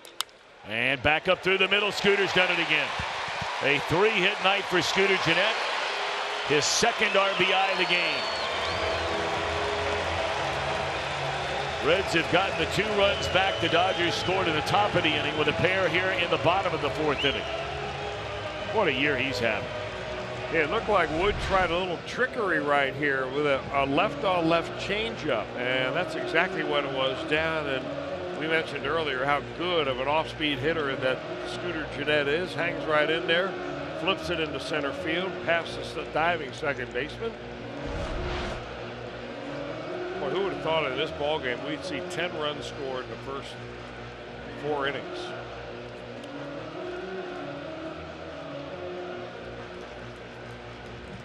This will be our Skyline Chili call to the bullpen. The night is over for Alex Wood.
Tonight's IGS bringing the energy, so it should come as no surprise that they would be right there for the most 3-hit games among all National League players this year. Gennett, 18 of them.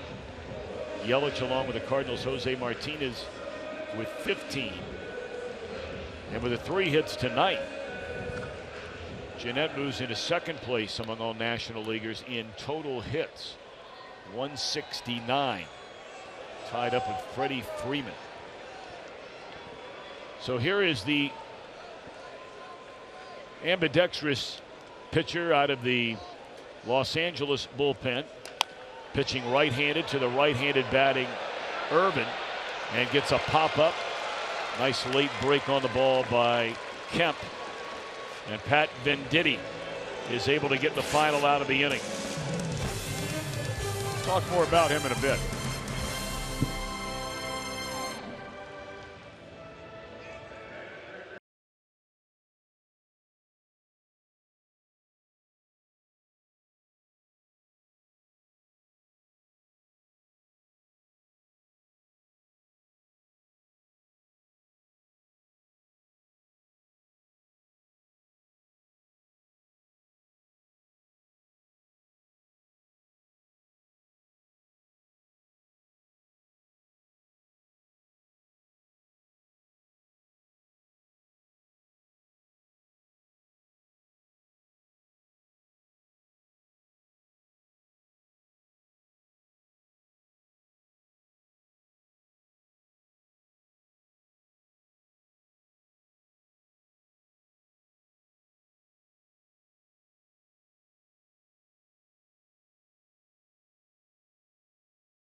It may not be reproduced or retransmitted in any form, and the accounts and descriptions of this game may not be disseminated without the express written consent of the Cincinnati Reds. Time now for this date in Major League Baseball history presented by Geico. And what a day September 10th has been.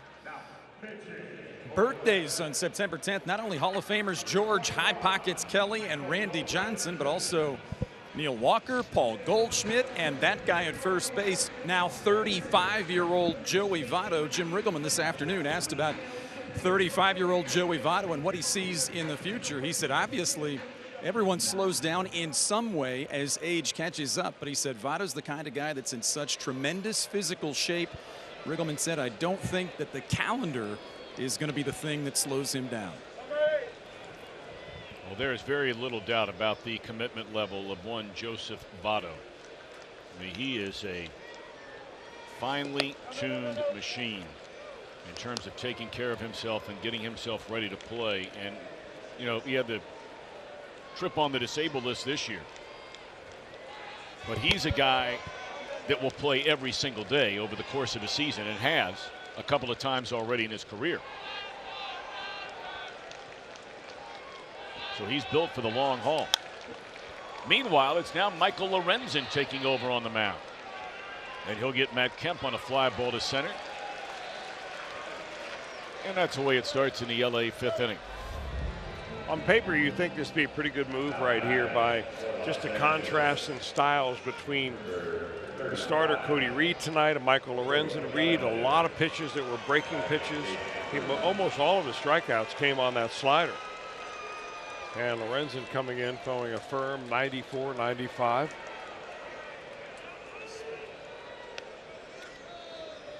And the other thing about it is the Dodgers ran out. Their original starting lineup was almost all right-handed.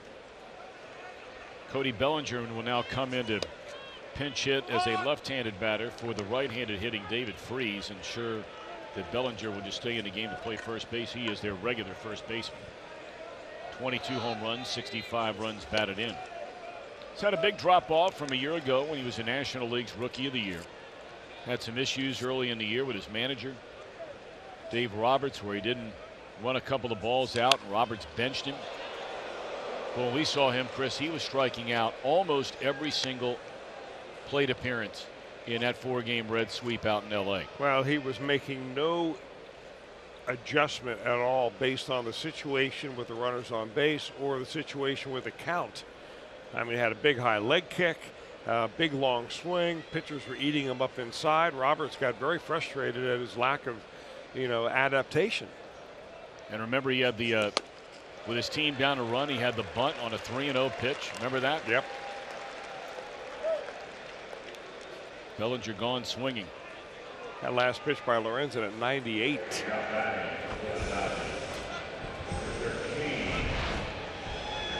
Wonder if Lorenzen's going to get another chance to become a starting pitcher again. You know, I'm not so sure that he will, and I'm not so sure that he really wants it, because, you know, if you look at the trend of the way that things are going here, with starting pitchers going fewer and fewer innings and more need for multi-inning relievers, you know, Lorenzen may be more valuable as a multi-inning reliever than he will be as a starter.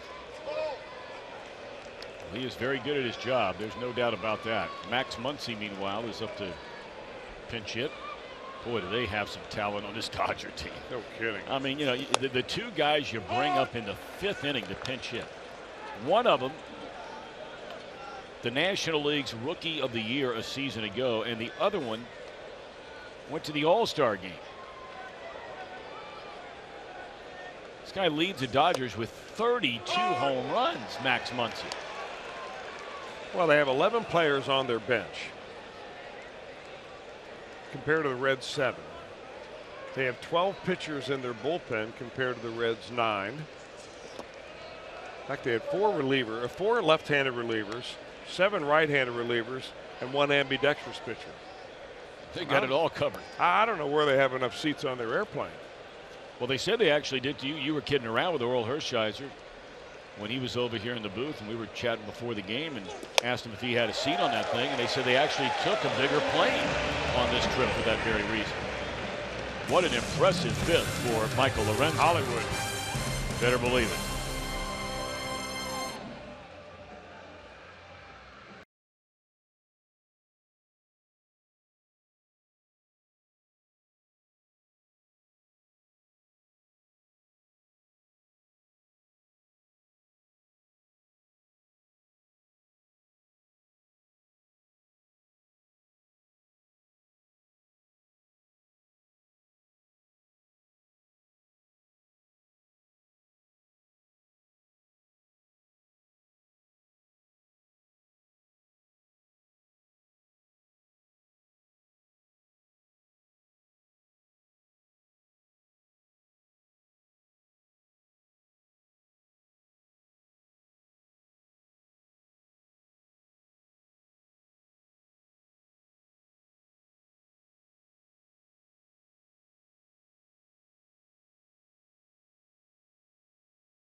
Every 10 people is left-handed.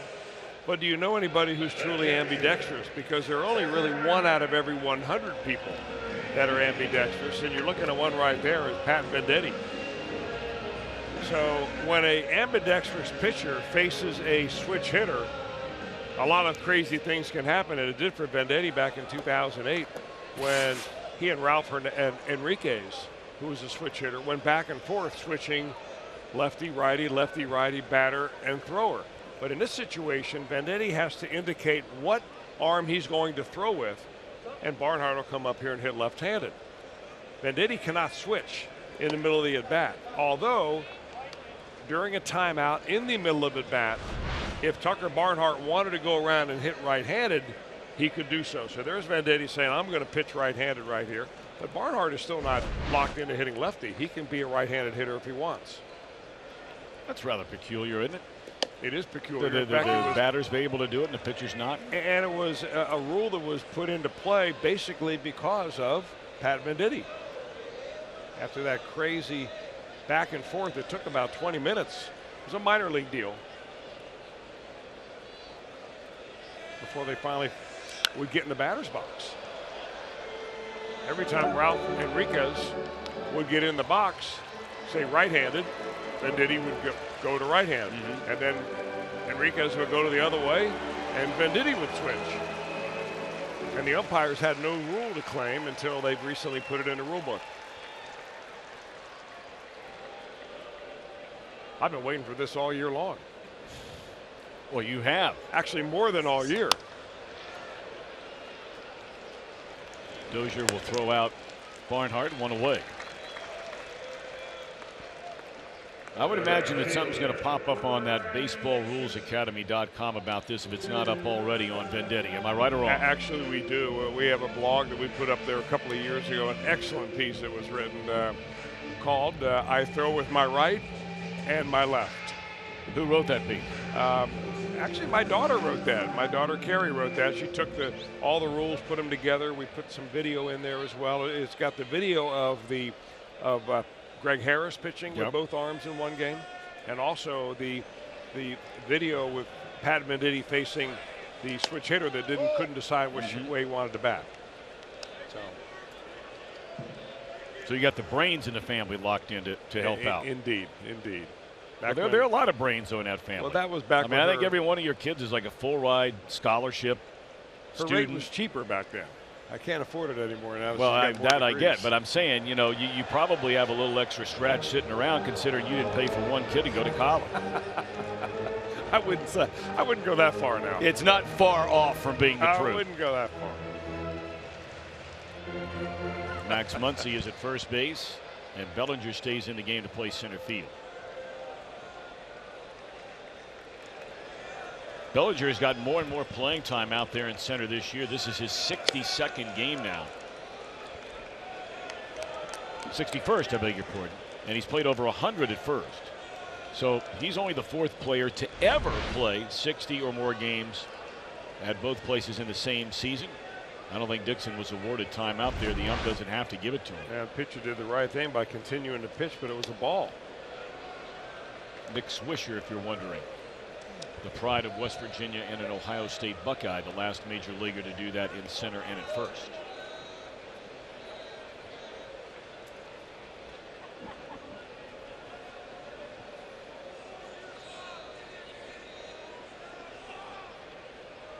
We're in the bottom of the fifth inning. And a high fly ball out Bellinger's way for the second out. Saturday night, Kentucky, what a huge win over the weekend, beating the Florida Gators for the first time since 1986, the first time in Gainesville since 1979. You can relive it with head coach Mark Stoops coming up next. That's tonight after Reds Live on Fox Sports Ohio. Jeff Piccolo predicted that his alma mater was going to go down to the Swamp and beat the Florida Gators. Kentucky is good. Here's Lorenzen.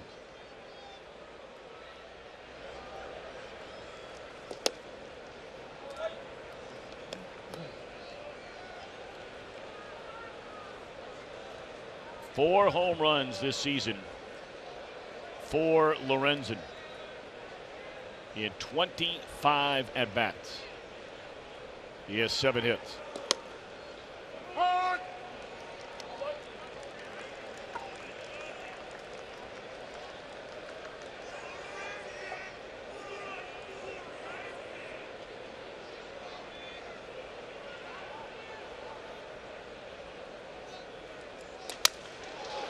He just looks like a hitter.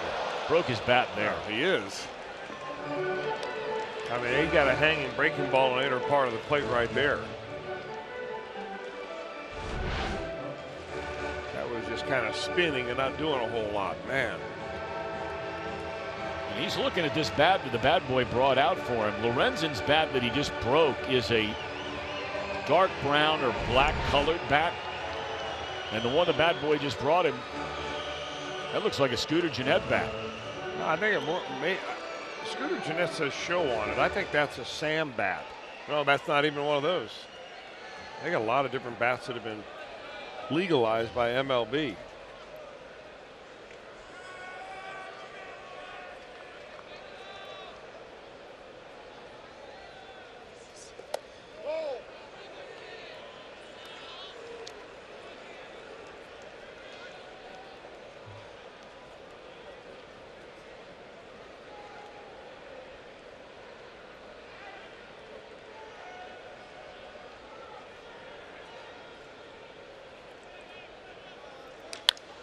Boy, that ball is smoked, man. Base hit by Lorenzen. And he's coming to second base. You talk about a ball player. Wow, this guy's a ball player. We talk about it all the time. This guy's a baseball player. You talk about picking the pocket and embarrassing the center fielder.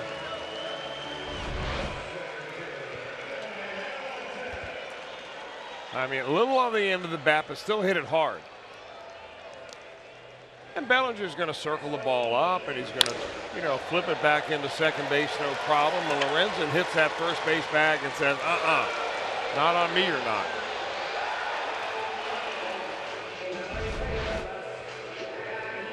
That's his first career double.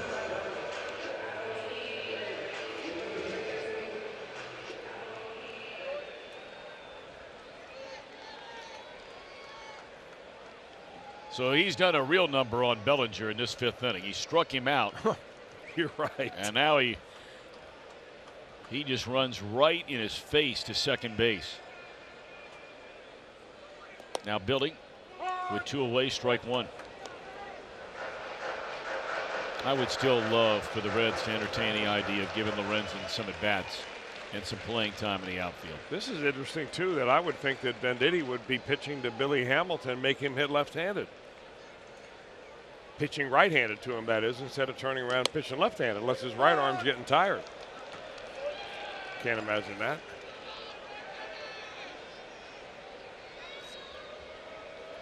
Would you rather be an ambidextrous pitcher or a switch-hitting hitter? Switch hitter. What about you? Pitcher. Now, you probably have a longer life shelf, right? Or a better chance to hang around for a while. I mean, I'm not talking about, Pete Rose switch hitter here, but I'm saying your chances of getting to the big leagues, I would imagine, would be greatly enhanced as a pitcher rather than a hitter. I mean, you could still pitch after Tommy John surgery. Wouldn't have to wait out a year. Yeah, good point. Very good point.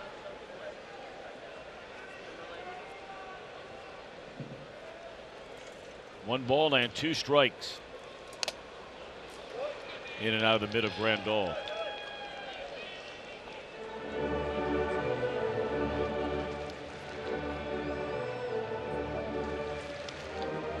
So you see little plays like Cody Bellinger just had. We talked about some of the issues he had already with his manager this year about not running out balls.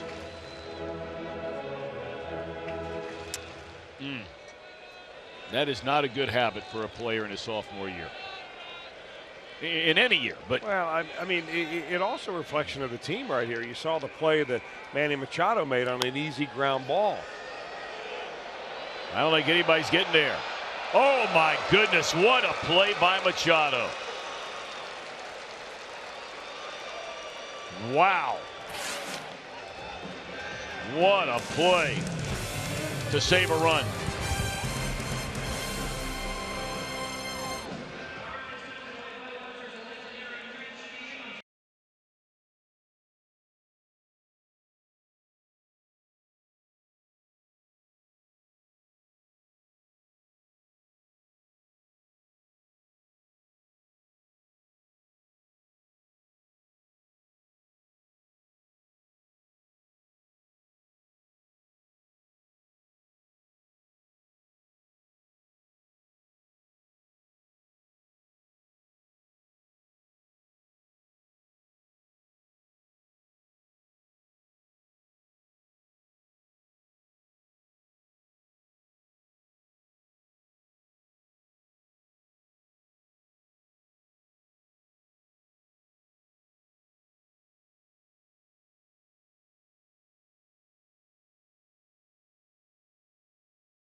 Ohio, brought to you by O'Charlie's, home of Free Pie Wednesdays. By your local Ford dealer, Ford. Go further. And by Cincinnati Children's, now ranked #2 in the nation by U.S. News and World Report. Understand our good friend, the CEO over there at Cincinnati Children's, Michael Fisher, is feeling great and be coming back to work here soon. He's had a long, tough battle and had a chance to talk with him a little while the other day. Visited with Dr. McCarthy over there the other day. Man, what a sharp guy he is. Oh. Head of orthopedic surgery over at Cincinnati Children's. The Reds and Cincinnati Bell are excited to celebrate the 25th anniversary of the hit movie The Sandlot, Friday, September 14th. Great movie. Scotty Smalls, Benny the Jet, and the rest of the ragtag roster like never before on the big screens here at Great American Ballpark. Bring the entire family for free and enjoy the show. For details, visit reds.com/movie night. Now, that is certainly something to put on the calendar. Would be, certainly. And, of course, Sandlot, the movie, was the theme of this year's Marty Brenneman golf tournament for the benefit of the Reds Community Fund. Yeah. He had the poster made up. You know, you've seen that poster with Sandlot with all the announcers and guys involved in it. And congratulations to your dad again.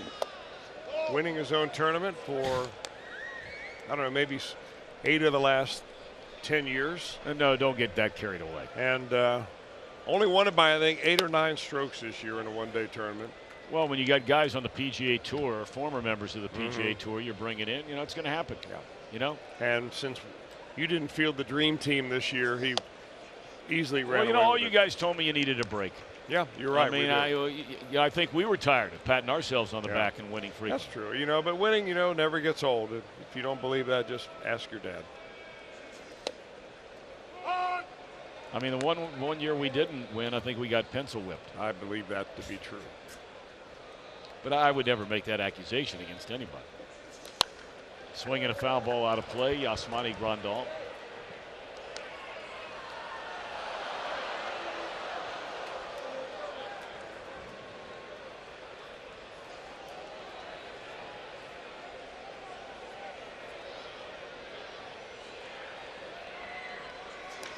That ball is crushed into right center off the bat of Grandal, and that will get out of here in a hurry. Number 23 for Yasmani Grandal. And that makes it a 7-4 Reds lead.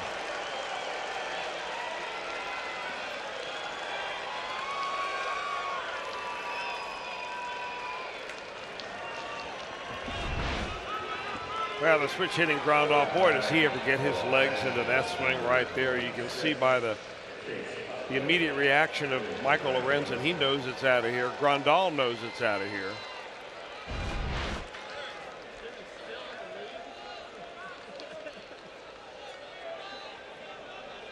It is a home run hitting club, no doubt about that. And a pinch hitter now for Dozier. They're going to be Chase Utley. It's unbelievable. Yeah, I mean, it's unbelievable, man. Really, it's just unbelievable. You know, they were joking around. Hershiser saying, you know, you could trying to find playing time for some of these guys. You could just split them into 2 teams, and you'd have a good game. I mean, think of who would be in the starting lineup of guys we've just seen come off their bench here tonight. You'd have Bellinger. You'd have Max Muncy, who's got 32 bombs. You'd have Chase Utley. And there are a bunch of other guys sitting on that bench. You'd have Corey Seager if he was. That's right. If he was healthy. Fly ball straight away center.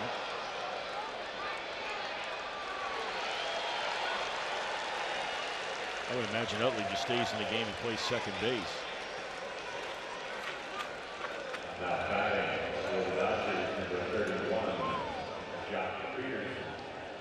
Here's another guy coming off your bench, Jock Peterson. Yeah.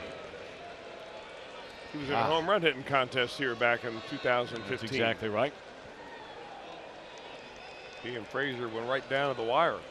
Yeah, that was fun.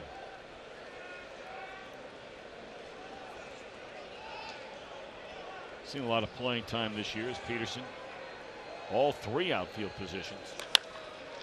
Hot smash, and Votto will feed the covering. Lorenzen takes away a double.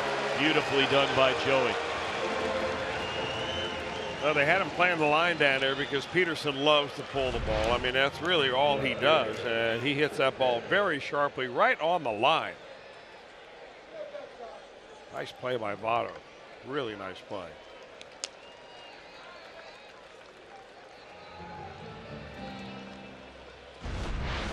So now for the 4th time, and we're just in the 6th inning, it'll be Chris Taylor. He's having quite a night. Single, walked, scored, and hit a 2-run home run his last time in the 4th to right center. Dodgers have hit 2 home runs in a game.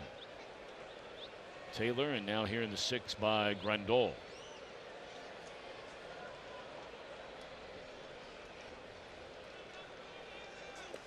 Of course, the Dodgers are not only involved in a divisional race, they are very much in the thick of the wild card.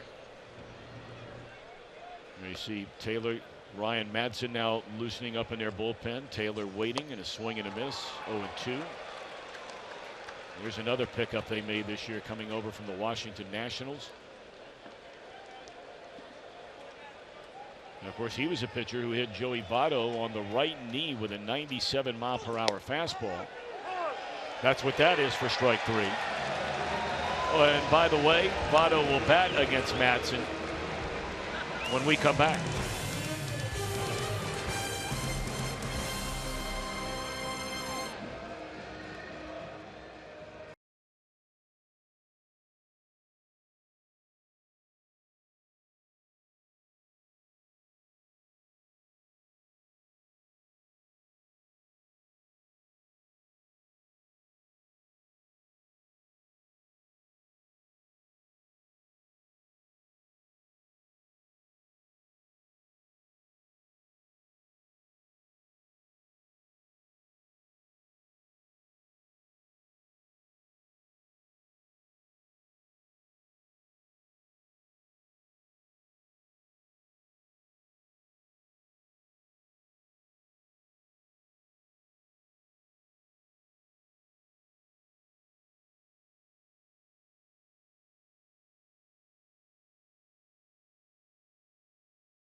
Friday at the ballpark. Our last one of the year will be September the 28th. The Redlegs and the Pirates. You can be here for as low as $12. It's presented by Adams Recovery. For tickets, visit reds.com.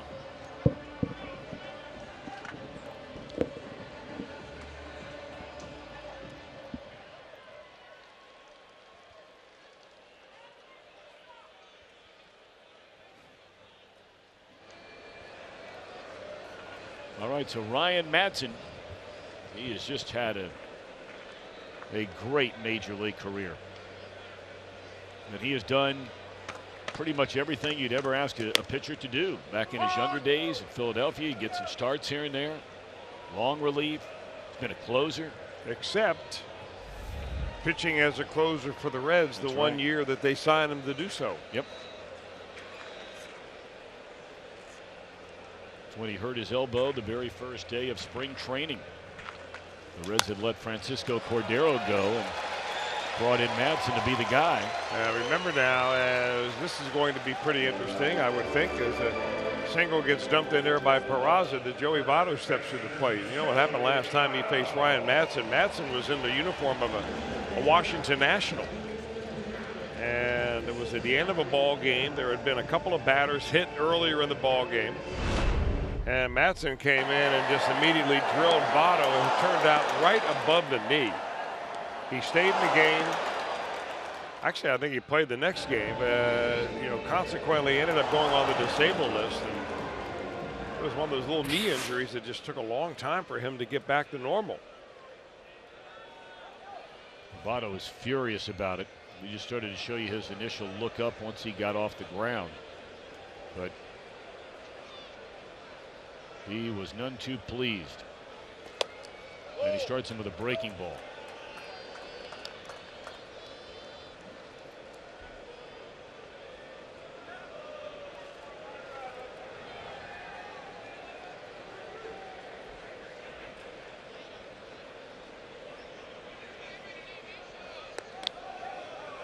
I mean, Ryan Madson's forgotten more baseball and pitching than I'll ever know and ever hope to know. But man, you surprised that wasn't first pitch gas? No. You're not? I am not. Runner goes off speed again, and no chance to throw out Jose Peraza. Although sometimes you get that tag on the helmet before the foot hits the bag. Yeah, you're exactly right. It never would be called before the days of official replay, but now when you've got replay review, you know, you can sometimes tag a guy way high, and if his foot is not on the bag, you're going to call him out in New York.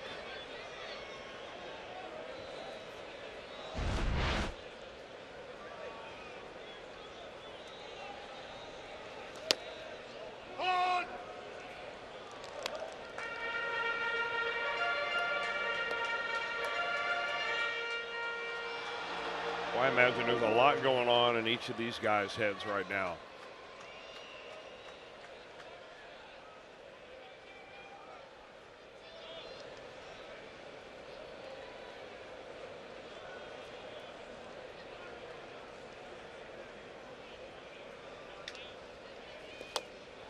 Struck him out. Steady diet of the off-speed stuff there in that at bat with Votto. Yeah, gave him one fastball and Votto took it.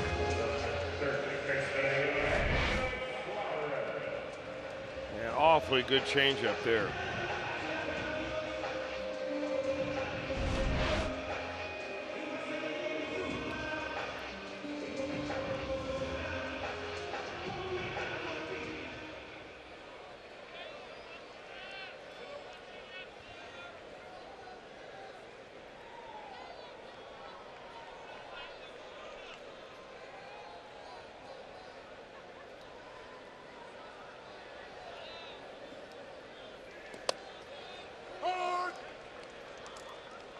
Actually, I think you're right, Tom. He didn't throw a fastball in that at bat to Votto.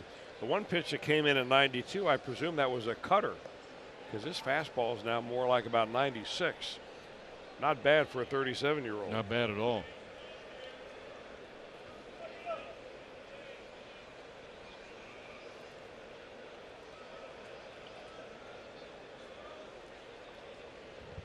Oh, and one on Eugenio Suarez. Foul tipped into the mid of Grandal, and the fastball in that time 96.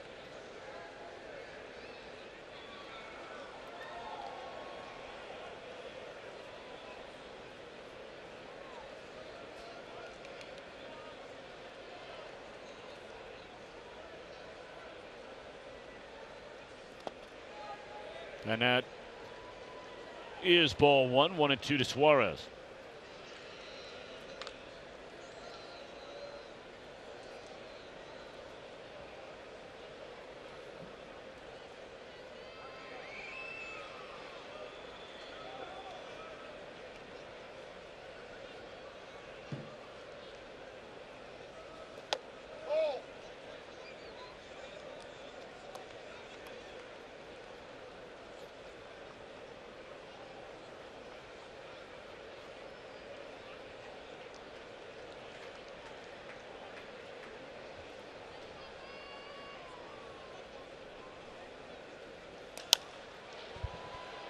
That one dropped foul and out of play off to the first base side.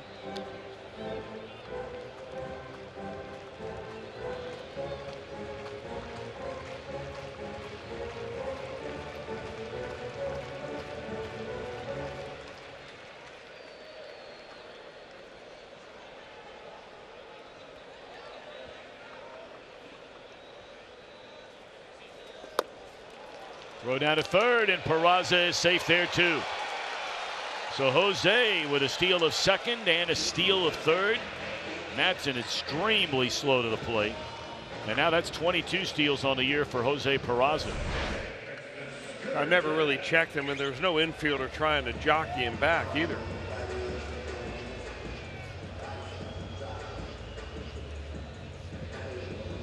It was a strikeout of Suarez, by the way, on the pitch. So Peraza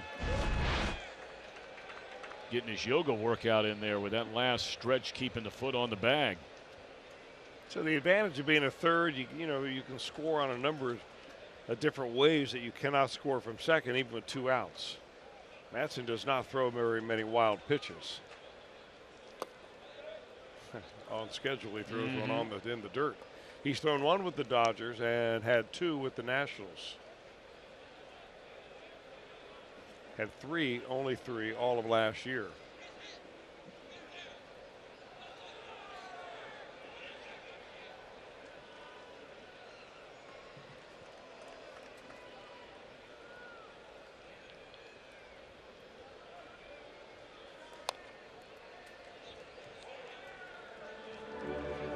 Well, I'll tell you, the way Matson's throwing the ball, that is as good a changeup as you're going to see, and he still has 96.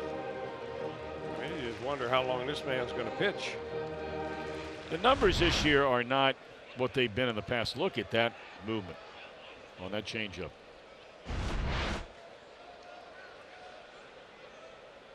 This is the first time in a number of years where Matson has been hit at times. Not all the time. But he can rear back and still bring that heat along with that kind of changeup.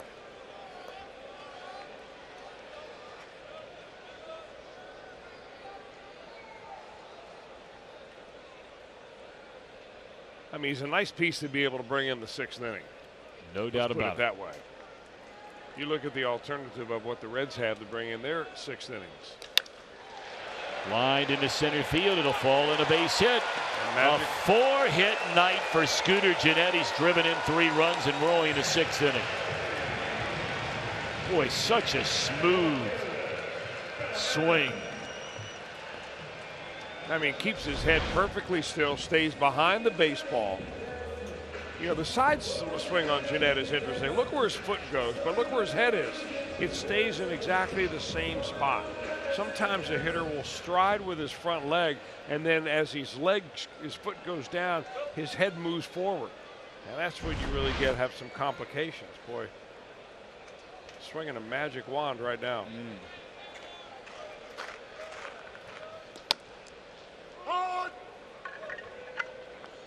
And the Dodgers must think he's just a all-universe player right now. Well, we showed you the numbers early if you weren't with us in the 4-game series sweep the Reds had over LA in LA.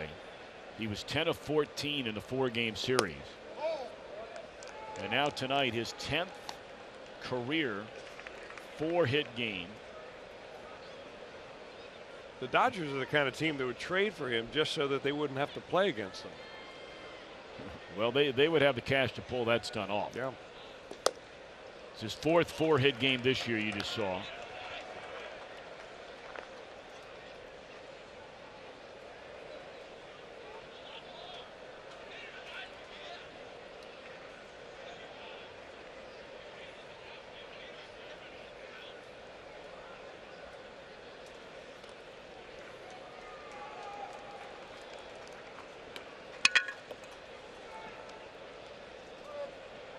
Three balls and a strike on Urban. Phillip 1 for 3, singled his first time up. Just missed hitting a home run to right field his last time up.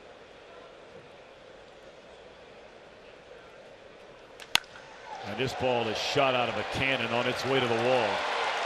Gennett is on his way to third. Billy Hatcher is going to hold him there. A double by Urban. Kemp got to that ball quickly and fired right into the cutoff man.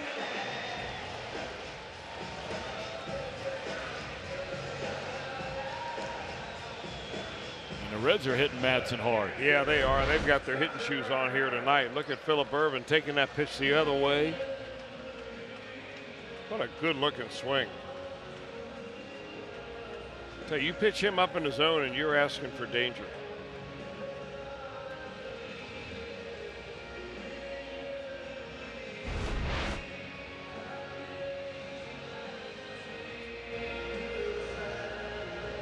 Now a chance for Tucker Barnhart. Reds with an 8-4 lead. We are just in the bottom of the 6th inning here at Great American Ballpark.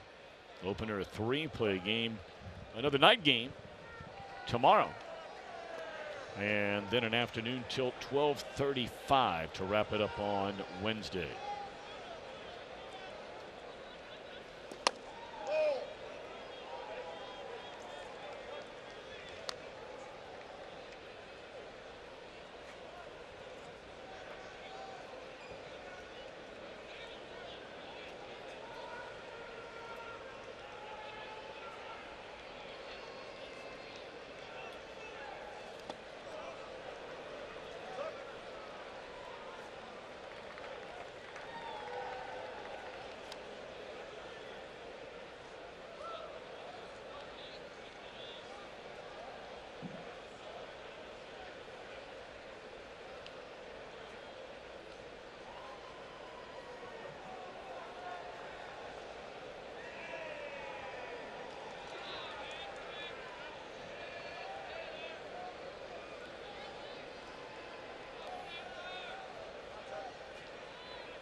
Tardy on a 2.097 mile per hour fastball is Tucker. 2 balls and a strike. We're talking about the Dodgers being one team that would be wealthy enough to make a trade like they would for a player just so they wouldn't have to play against them. We were tongue-in-cheek there, but they have committed this year. Their value of guaranteed contracts this year is $226 million. And that's down from a year ago. Yeah. They've got about 195 committed to next year if you include the arbitration numbers and some rough estimates, but you're in that ballpark anyway. Of course, they're going to have to make a decision on what they're going to do with Manny Machado. 2 balls and 2 strikes on Barnhart. I'd be surprised if Machado stayed a Dodger. What do you think? I don't know. He's at $16 million last year of that contract this year. I mean, they got Seager coming back. Yeah. Very talented young player. It may depend what happens, you know, if and when they get to the postseason. Mm-hmm.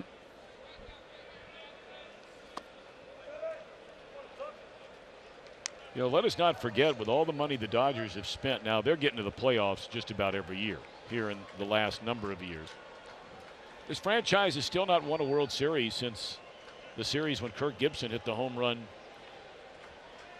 off Dennis Eckersley, going back to 1988. When Orel Hershiser was sitting next door, he won the Cy Young. He was a postseason hero. As Tucker bangs one into center field, it'll score 2 more. And the Reds kicking in the door against Madsen and the Dodgers here in the 6th inning. A 10-4 game, a 3-run 6th inning.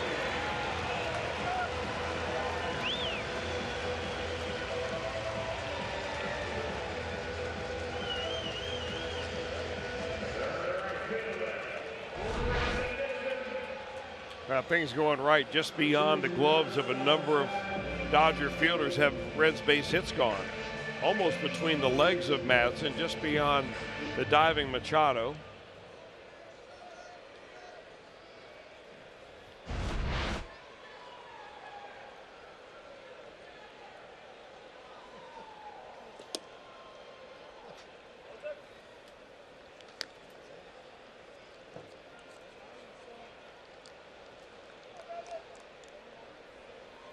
So now Brandon Dixon.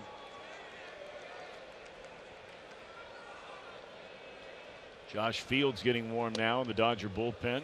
You know, 1 ball, 1 strike. Kind of ball game, Tom, that a Dodger roster is not made to be in the lopsided end of a game like this. When their starter gets kicked around a little bit, and they start bringing in guys that are making, you know, like Ryan Madsen, you know, $7 million a year in the 6th inning. The whole idea is to keep the game close and let their hitters, you know, hit their slug their way back into it. not bring in somebody you just brought up from AAA to see how he's going to do in big league level. And it has completely gone south here for the Dodgers here tonight. Well, he strikes out 3 in the inning, but he allows 3 runs. 4 hits, and the Reds lead 10-4.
And share great moments, game updates, and also hear from players before and after games. Follow along at Fox Sports OH on Twitter. Well, it's playoff time around minor league baseball. A handful of Reds affiliates involved. Tonight, Game 4 in a best-of-5 series in the Florida State League playoffs. High A Daytona taking on Fort Myers, and Fort Myers on top right now late in that game. Daytona staved off elimination last night, trailing in the series 2-1. They'll need a rally tonight to stay in it in the Florida State League playoffs. All right, Brian, thank you very much. What a big night again for Scooter Gennett. It seems that we say that 2 or 3 times a week, if not more than that. Meanwhile, the guy who's really getting the job done once again is Lorenzen. Couple of innings, he gave up the 1 solo home run to Grandal. And now he'll go through the very heart of the Dodger lineup. Turner, Machado, and Kemp, and what you figure will be Lorenzen's final inning. What a great first pitch right there.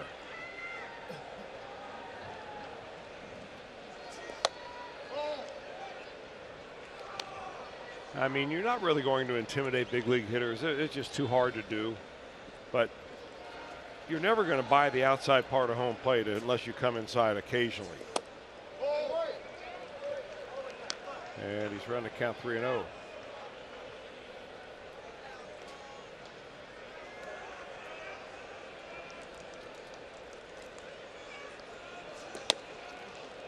More pitch walk.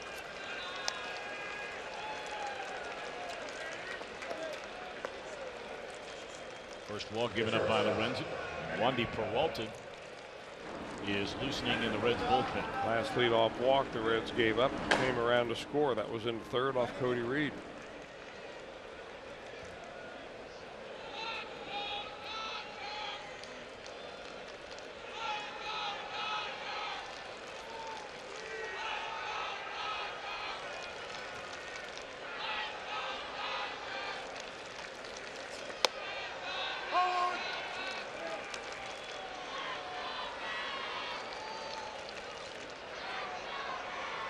Manny Machado is 1 of 3. Single, has a stolen base. He's also made an error, which brought in a run. He also has a great play, which saved a couple of other runs.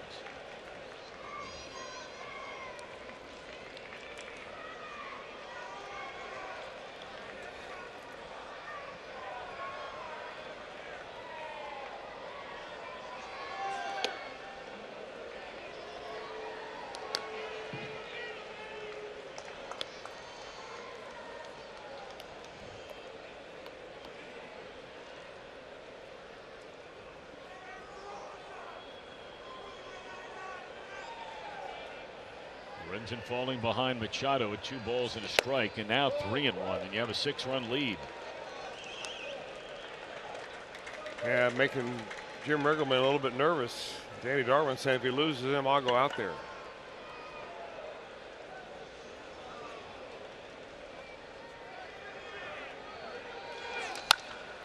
Lined into right center. Billy's not going to catch up with this one. He'll cut it off. And he will throw it into second base, and they cut off the throw. Boy, if that throw goes through, they've got a shot. I don't know how good a shot, but it looked like a shot at Machado. Look, there could have been a little miscommunication or no communication between Peraza and Jeanette right there.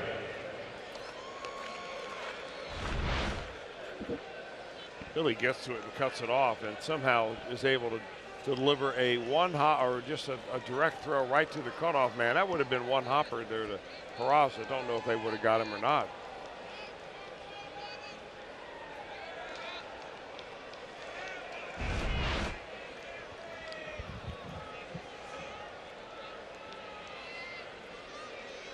All right, here's Kemp. I mean, the Dodgers are only about 3 more swings away from getting back in the game potentially. They have that kind of thunder up and down this lineup. Especially in this ballpark. National League leading 202 home runs with the 2 they've hit here tonight.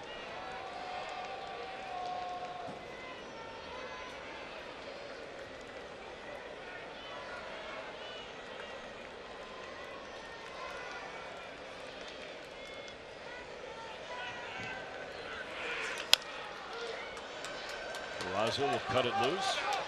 Runner scores from third to make it a 10-5 game.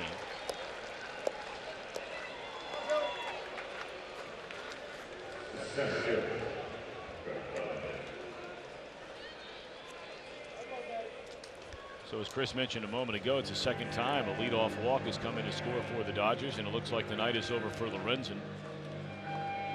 He goes 2 1/3 innings here. Allows a couple of hits, a walk, and strikes out 3.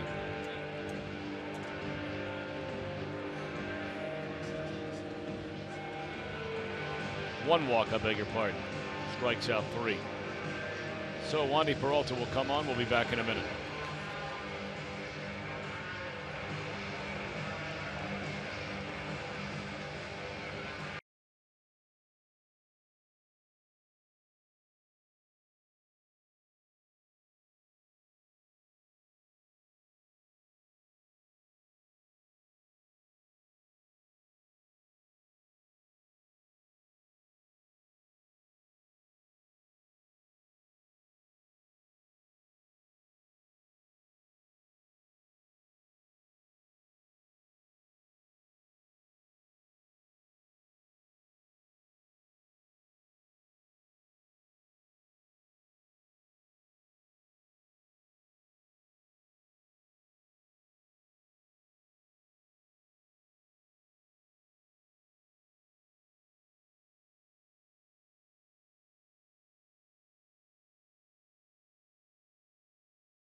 Reds bullpen. This is the way the Reds pitched him last time. If you notice, the common theme here is up and in. He holds the bat very high, has a hard time getting that bat and on playing for a high fastball, and the Reds basically owned him in that series with the same strategy.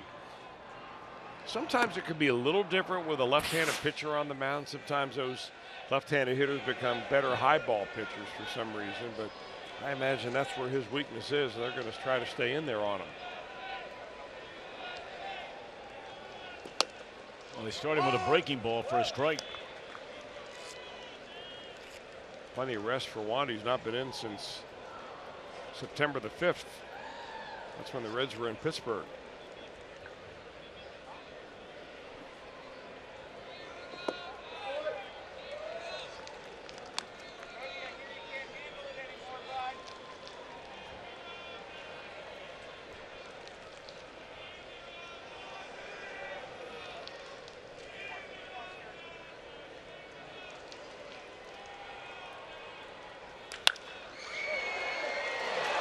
Not able to put a glove on it. It will prevent the run from scoring, but reaching safely at first base is Bellinger.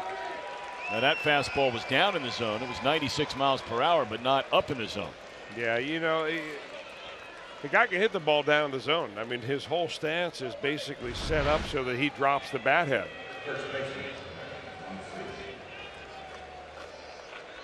Again, that's where Barnhart was set up, is outside. I doubt if you're pitching a guy intentionally up and away. So I wonder why the Reds decided to change their scouting report on him.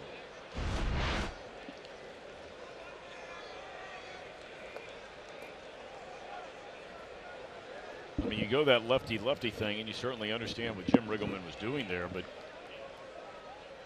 I don't know who throws a better high fastball than Lorenzen does, if that's the way you're going to attack Bellinger. But again, you're playing the lefty-lefty, and here's another left-handed batter in Max Muncy.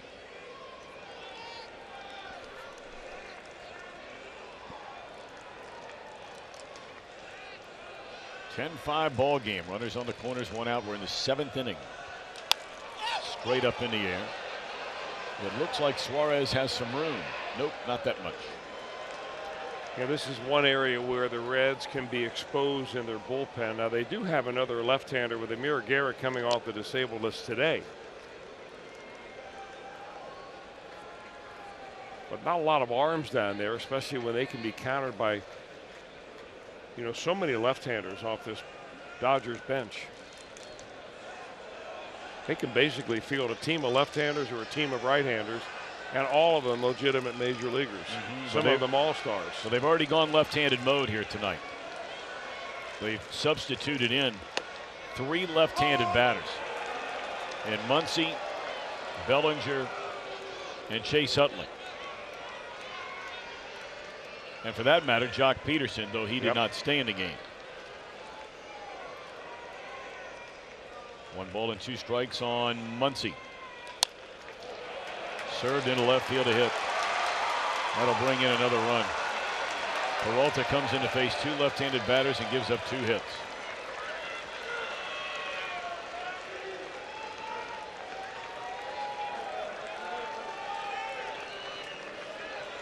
Yeah, a little breaking ball this time from Peralta. Muncy just does a good job of base hitting this ball. That's simply all there is to it.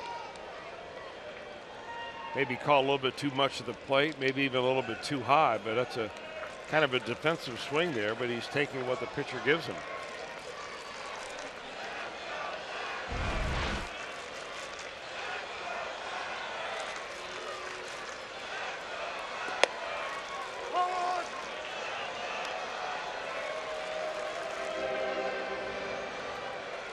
Strike 1 on Yasmani Grandal.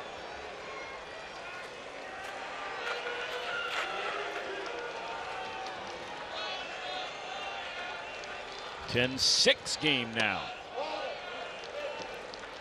And all the runs in this inning are charged to Lorenzen. Close the book on him. He gives up 3 total. Peralta gassing in here this last one. But the inning started with Lorenzen walking Justin Turner.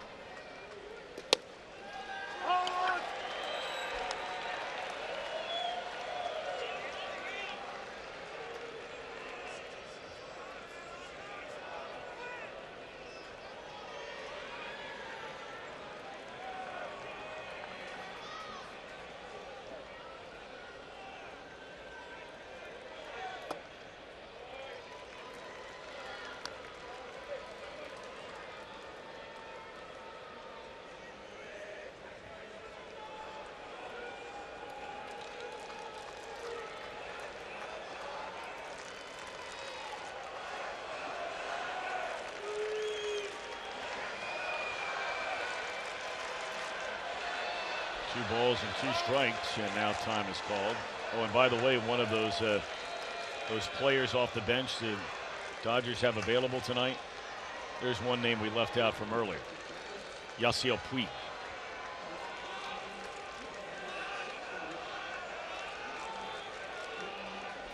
Two balls, 2 strikes. 3 balls, 2 strikes.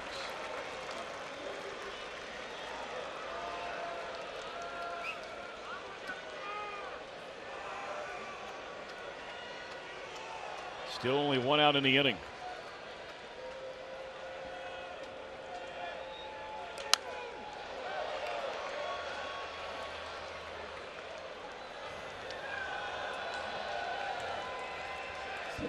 Reds have Jared Hughes getting loose in their bullpen.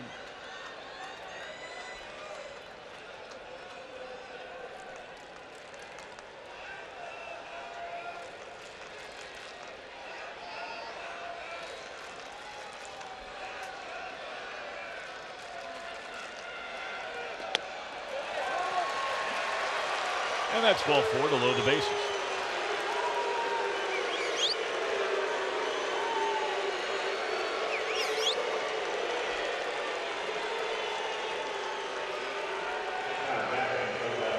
As soon as Puig is announced, here comes Jim Riggleman. We'll have a pitching change, and we'll take a break in the action.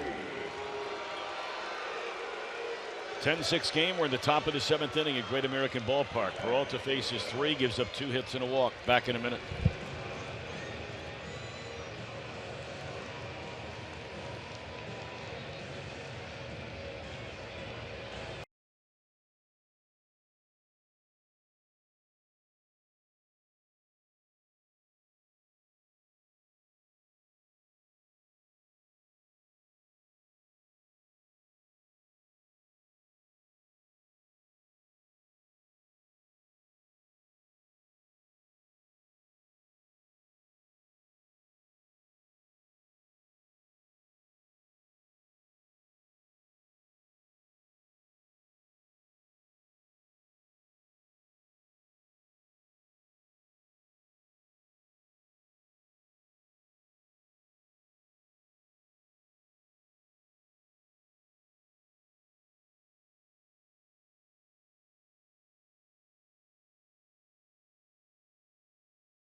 After the Reds scored 3 times in the bottom of the 6th inning. But the Dodgers have scored 2 times here in the 7th inning to chase out Lorenzen and Peralta. And now on to face Yasiel Puig will be Jared Hughes. Now the bad news for the Reds is that bases are loaded, only 1 out. The good news is you have Jared Hughes in there, who has been a ground ball double play machine when needed, and they need one right now.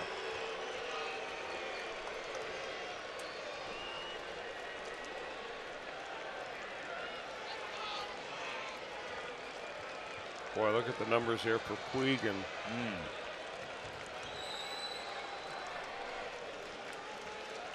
Jared Hughes.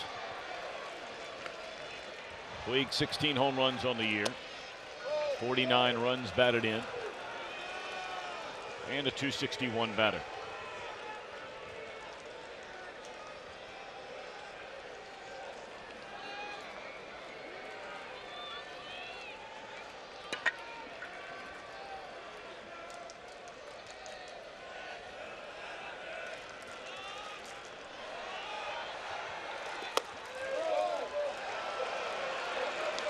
That's the pitch he needed right there. Bottom of the zone, has a good sink on it, and you miss down, then you go 2-0. You've got to bring that pitch up just a little bit every time.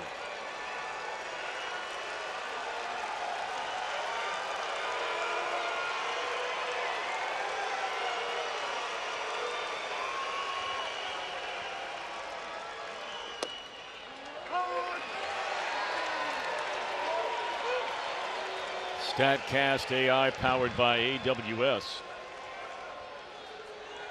75% center or to the pull side. Really, the only shift you got here is that you got Jeanette covering second base.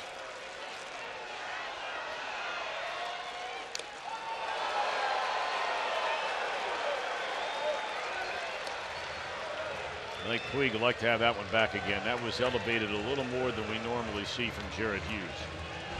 That looked like it was right about thigh high. Just pulled off the ball. Dodgers have him loaded.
Two balls and two strikes on Yasiel Puig with the bases loaded, 1 out.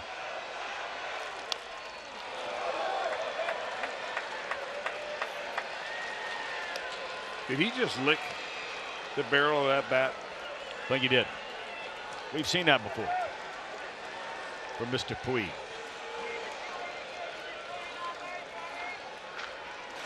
Thirteen times this year Hughes has entered a game with a runner at first and less than 2 outs. 7 times he's gotten a double play to the first batter he faced. How about that? We could use that right here and right now to Yasiel Puig. Oh boy. Wow. Just goes to show you when you elevate that pitch just a little bit, it goes from being a foul ball around the plate to a wicked line drive.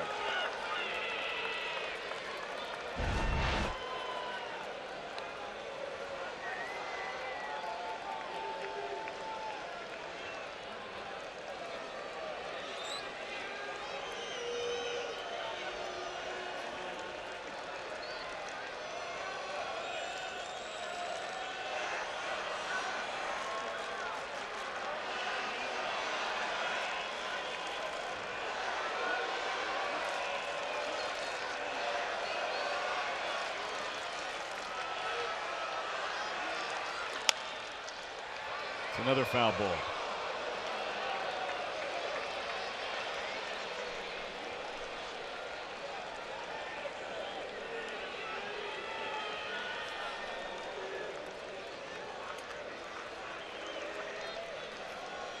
This will be the 10th pitch in this at bat to Yasiel Puig.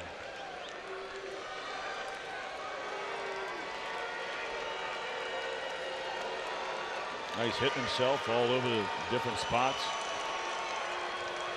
6 foul balls in a row for Puig. Look at him, look at him. He's whacking his arm, hitting the bat on his chest and his back.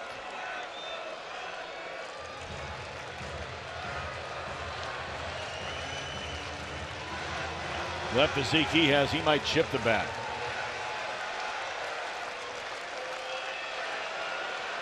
Strong young man.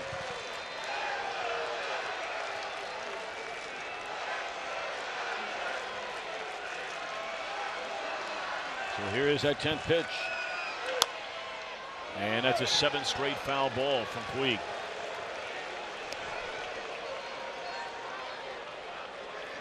And I think every pitch in the at-bat has been the same, which is a sinker ball, fastball by Jared Hughes.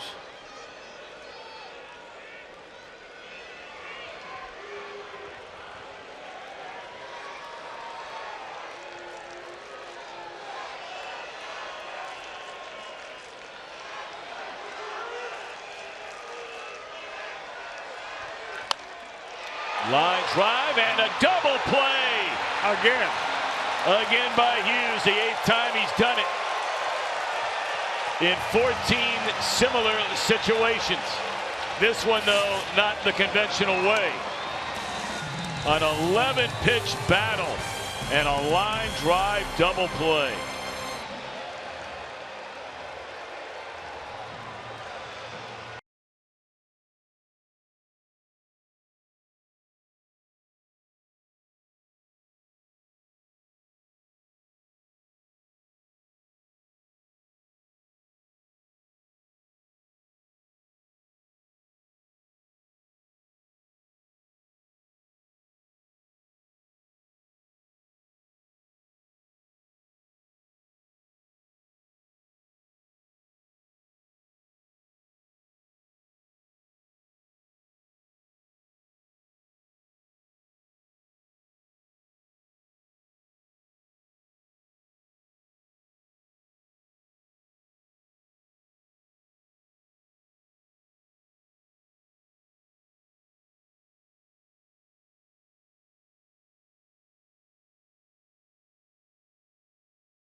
Live, we call it, presented by Ray St. Clair Roofing.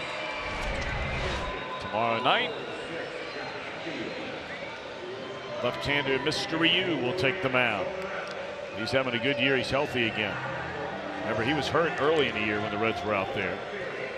And Luis Castillo will start it for the Redlands.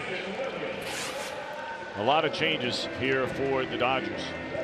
With the Reds leading 10-6, bottom of the 7th inning coming up. Josh Fields takes over on the mound after Madsen gave up 3 runs, all earned, 4 hits, struck out 3. Fields now 33 years old. His second time tonight, we'll see a former University of Georgia Bulldog on the mound. Alex Wood was one, and Fields was also one. He, too, like Woods, was drafted by the Atlanta Braves 2nd round, but he did not sign. Ended up signing a few years later when he was a 1st-round pick by the Seattle Mariners. So Kem moves from right field to left field, staying in right field after hitting that missile that turned into a double play is Puig. The left fielder Taylor, extremely versatile, comes into play second base.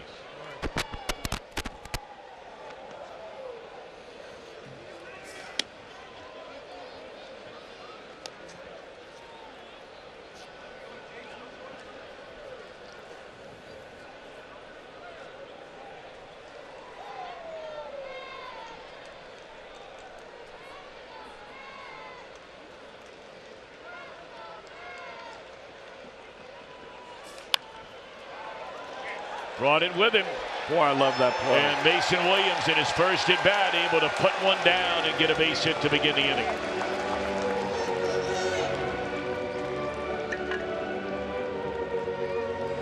In somewhat of a cruel irony, it was Mason Williams who was asked to bunt last night to move Tucker Barnhart over from second to third with nobody out in the bottom of the 8th inning of a tied game. Was unable to do that.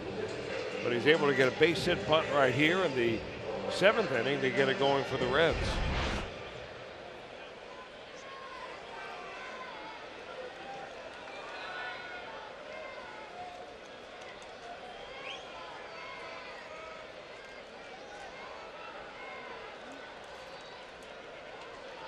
Now Billy Hamilton, ball 1 from Fields.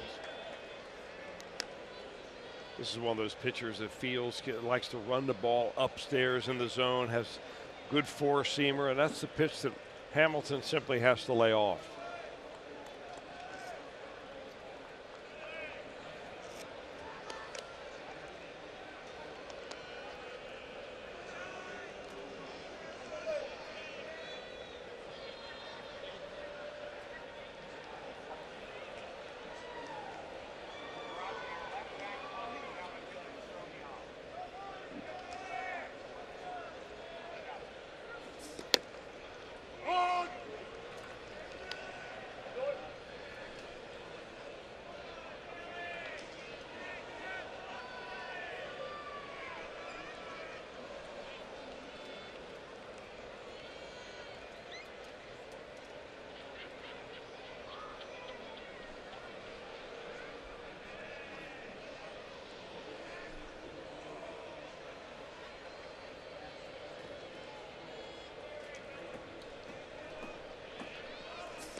Three balls and a strike on Hamilton, who's been on base twice. Each time he's reached base, he's scored tonight. Once on a walk, the other on a double.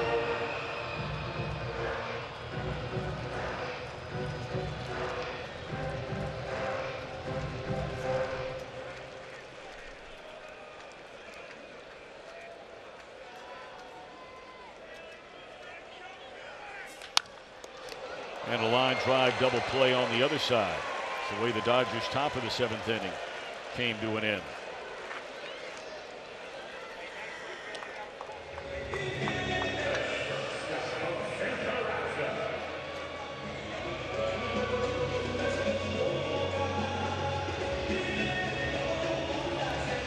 Jose Peraza now the batter. Peraza, including tonight, he has 2 hits. He's been on base 3 times. He scored 3 runs, has a run batted in. He has been a .500 batter, 12 hits in his last 24 at bats. A couple of doubles, a home run, 5 multi-hit games. He had gone into a little bit of a lull up until this last week, and now he has really revved it up again. That season batting average climbing up to .292 now for Peraza.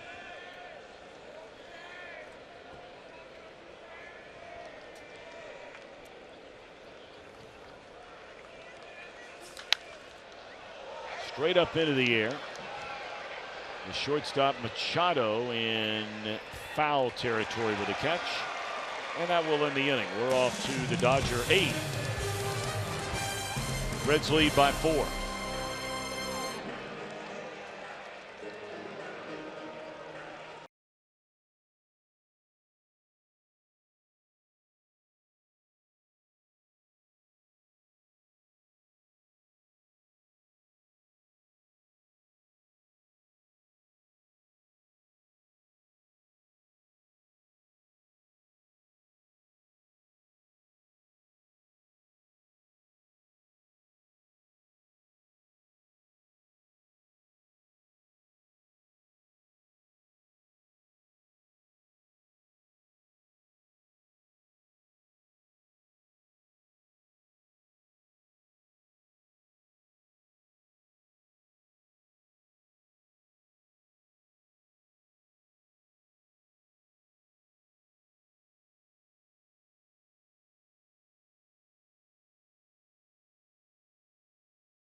And this will be our Built for Baseball, brought to you by T-Mobile. If that Yasiel Puig line drive double play against Jared Hughes looked familiar, it should look familiar. This is what happened out in LA. It's the first time that Hughes ever retired Puig. And now here tonight, another line drive, double the runner off at second with Puig at the plate. How about that? So now a clean inning for Jared. We're in the 8th. And a bouncer off the bat of Alex Verduga. He comes up to pinch hit to begin the inning. And that's 1 pitch and 1 out for Jared Hughes.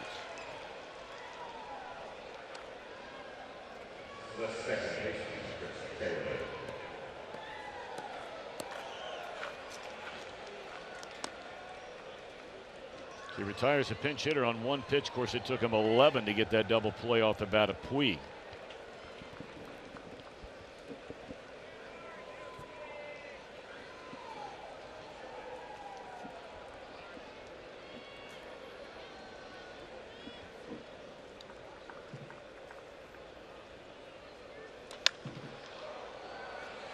Chris Taylor turns on it, but foul. He didn't square that up.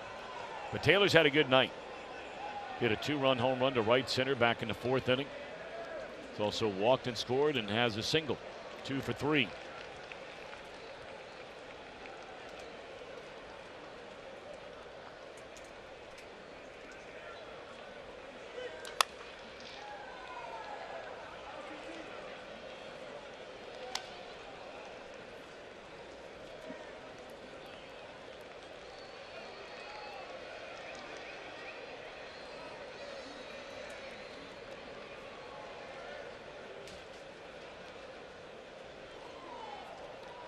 Oh, and 2-1 Taylor. That ball blasted into right, but it'll stay in the yard. Williams at the track to run it down. It's a nice play by Mason. Second out of the inning.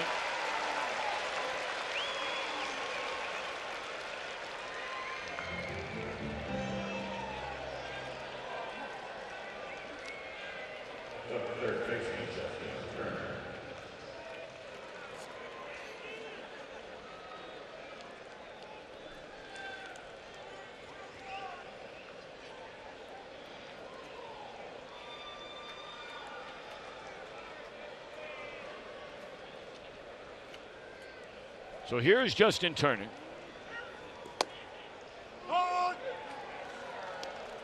Reds have done a good job on Turner tonight. Now, granted, they've walked him twice. He has scored once, but he's also 0 for 2.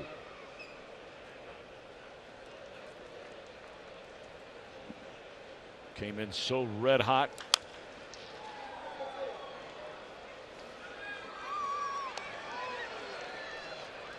Well, what they've done for Turner tonight is they've really been effective pitching him inside. He's a guy that starts his setup wide open with his left foot basically pointing at the shortstop, even down the third baseline, and then he brings it close. But sometimes hard to clear your hips when you get close that late. Now they're going to go outside with a teaser breaking ball, but the bread and butter here for Hughes is down and in.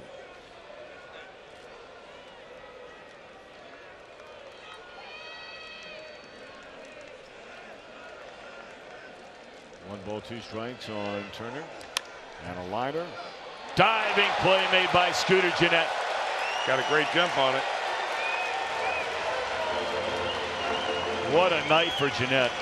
That play, and oh, by the way, 4 hits and 3 knocked in. Scooter Gennett kind of night in his hometown.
Votto had a 2-run double. Get the Reds off and running. Scooter, the first of what has been so far anyway, a 4-hit night, has driven in 3. He knocked in a run. An error brought in another. Suarez, home run number 32. That came off Wood leading off the 3rd inning. Dodgers started to creep back in this thing. Came up with a run in the 3rd. Couple of runs on the Taylor home run in the 4th. But then the Reds in the 6th inning get big hits from Jeanette, who drives in another run in a 3-run inning. Dodgers get 2 of those back in the 7th. 10 runs, 14 hits for the Reds, 6 runs, 9 hits. For the Los Angeles Dodgers, Reds trying to go 5-0 against the Dodgers this year. And they bring in the left-hander who we've seen through the years, Zach Roskup, to face Votto. Fields goes an inning, allows a hit, no runs.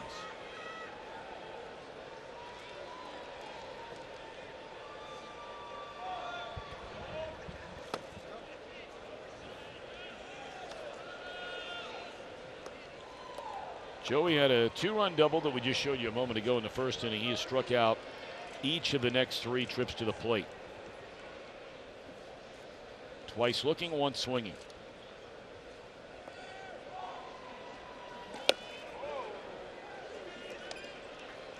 Brewers and the Cubs are tied at 2. That game in the top of the 6th inning at Wrigley Field. Pirates and Cardinals are tied at 4 in the 5th. You can rest assured the Dodgers are looking at that score, and the one they're really zeroed in on is that Diamondbacks Rockies series. That's another huge series starting tonight in Denver. Rockies trailing Arizona 1-0 at the end of 3. I told you the Dodgers are trailing the Rockies by a half game in the National League West, and the Diamondbacks starting to fade a little bit. That back-to-back heartbreaking losses to Atlanta. Dropped 3 of 4 over the weekend, 2.5 behind Colorado, 2 behind the Dodgers.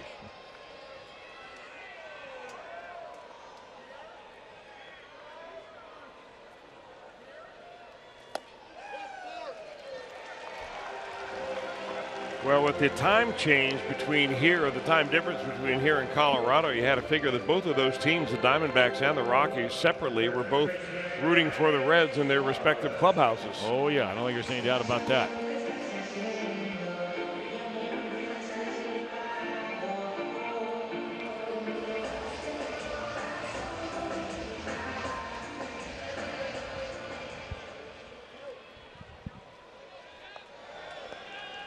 So now Suarez, he has 1 hit. He's also drawn a walk. The hit was a home run. His 32nd of the year. That came in the 3rd inning.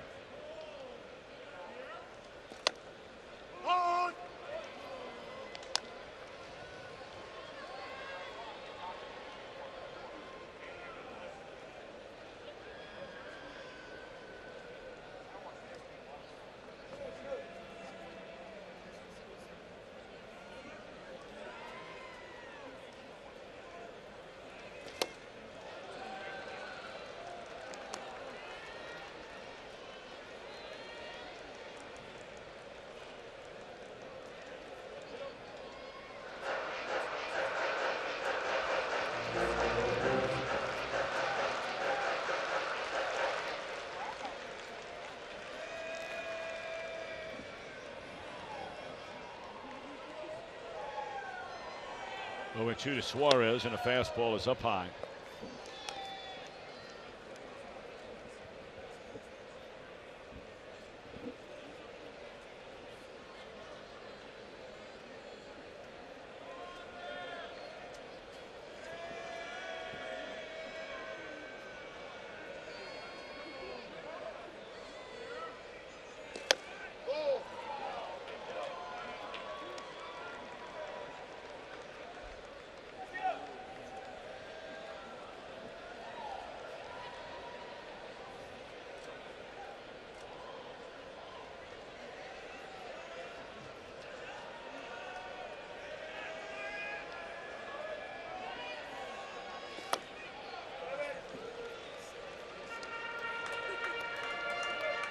So he got ahead 0-2, and now the count has gone full on Suarez.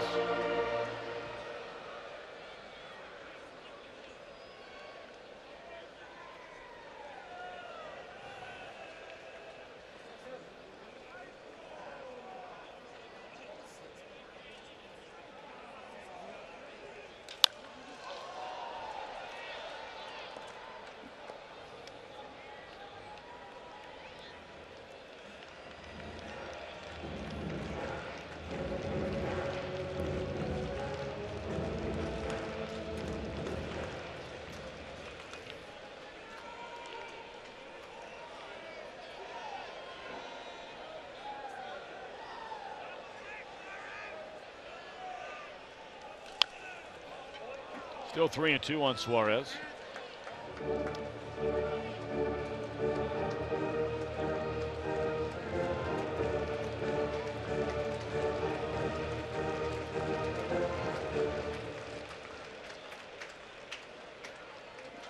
Be the 9th pitch in this at bat. Lost Cup walking Votto to begin the inning.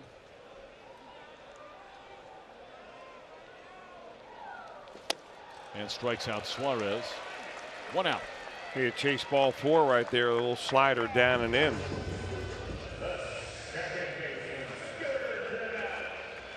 Now, Scooter Gennett does have a 5-hit game this season. That was back on the 6th of May against Colorado. He has 4 hits tonight. The last Red to have 2 5-hit games in a single season. One guess. That would be the all-time hit king. If there's Who ever else? a question about hits, Yeah. the answer has to be, or at least a good guess. But what's surprising to me is the season in which Pete Rose did it. The last Red, because Rose won a couple of batting titles after that 68 season, but that was the year he had 2 5-hit games in 1 year. Hit king. Probably dialed in tonight. I bet he probably is. So, Peter, if you're out there, hoping you're having a great day. 0-1 the count.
Foul tipped that one, and it's 2 balls and 2 strikes.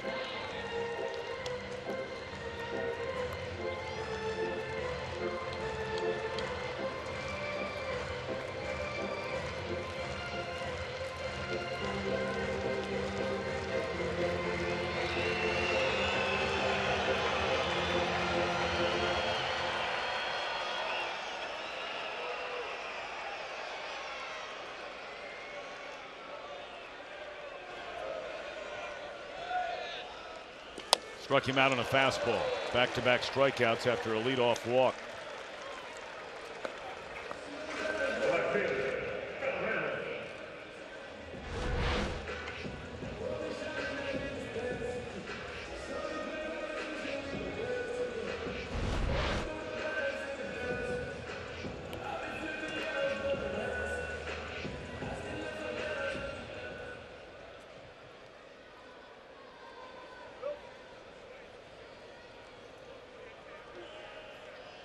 So that will bring Phillip Ervin to the plate.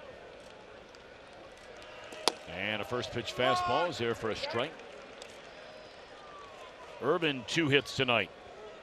A single in the first inning and a double off the right field wall in the 6th.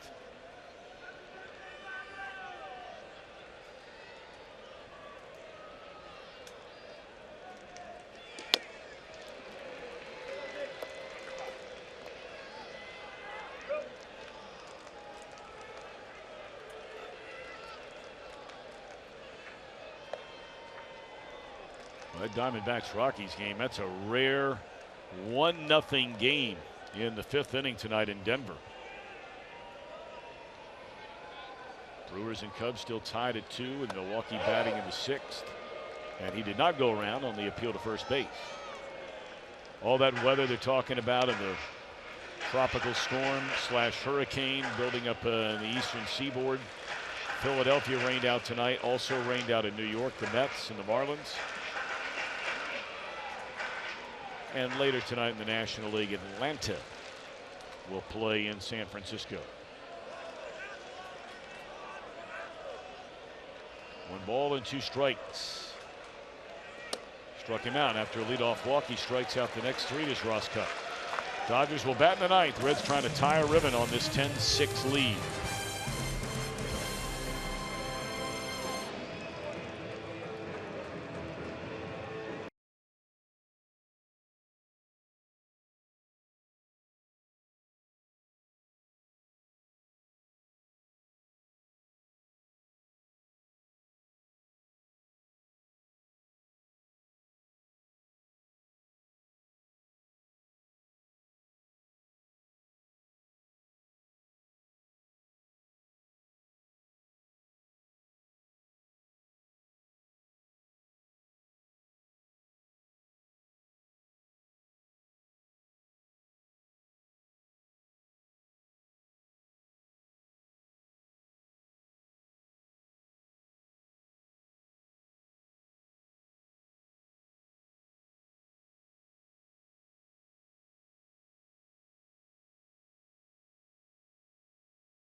Community to end cancer as we knock cancer out of the park. Arrive early for a pregame on-field ceremony and be one of the first 30,000 fans to receive an exclusive t-shirt. Plus you can participate in a special recognition at the end of the 5th inning. Let's come together to knock cancer out of the park. Visit reds.com/knockout. That'll be September the 29th. Losing pitcher in yesterday's game. This is not a save situation. Marcel Iglesias giving up the home run to Hosmer in the finale of that San Diego series. It was a quick strike by Hosmer, opposite field home run of the first batter that Iglesias faced right after the inning where the Reds had a leadoff double and able to plate Tucker Barnhart. So a little different here today. 4-run lead, no save on the line.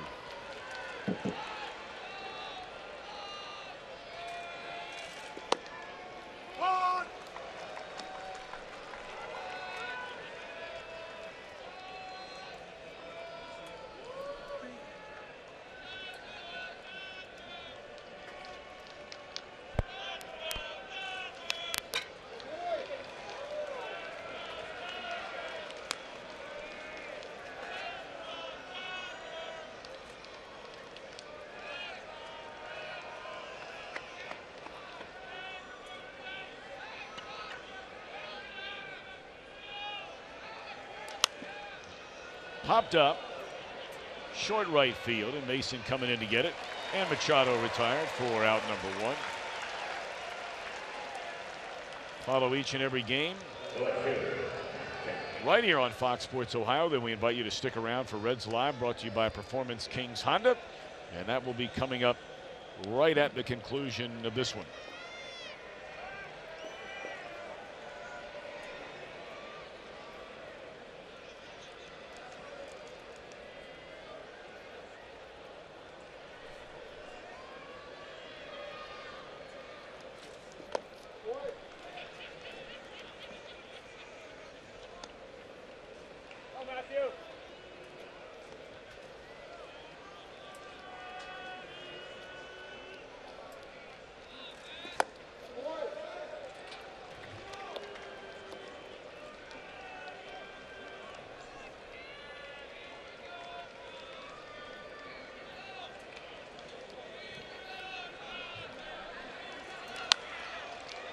Fouled back out of play by Kemp.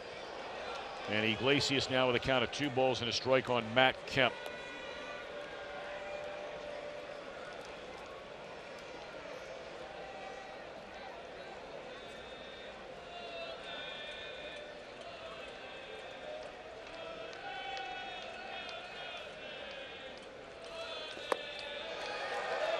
And now 2 balls and 2 strikes.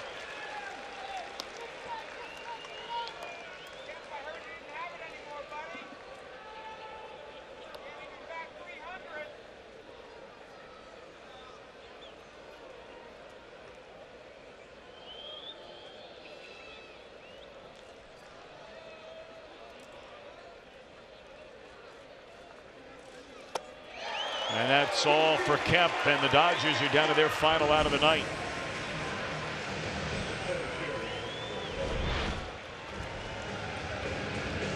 Little right-on-right changeup right there gets Kemp way out in front. So far, a nice, easy inning for Iglesias. Which is important if Jim Riggleman would think about using him tomorrow in case the Reds need him to nail down another W.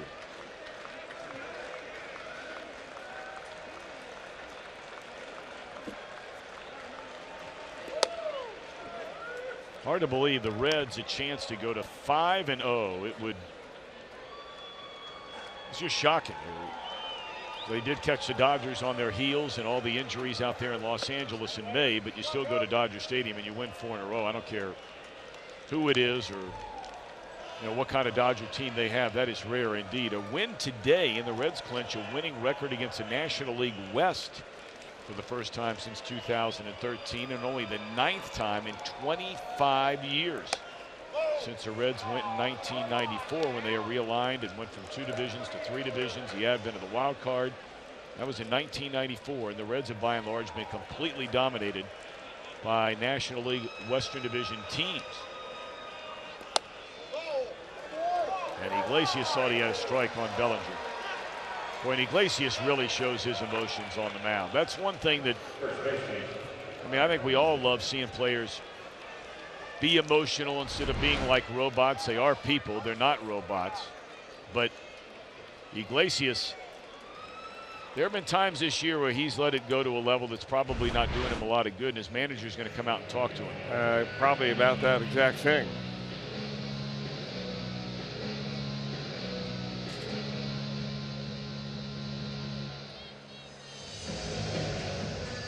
Never understood when a manager comes out there and the pitcher doesn't look him in the eye.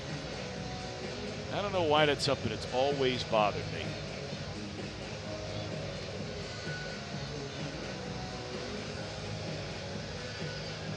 Well, I've had managers tell me, look me in the eye. I've had managers tell me, don't drop the baseball when I ask for it. Well, I believe that. Place it in my hand to make sure I have it. Don't show me up. And I'm sure over all the years that Jim Riggleman has managed, he's had all sorts of situations like that out there. Sure. Sometimes you just have to play a poker face, no matter how bad it is on the inside.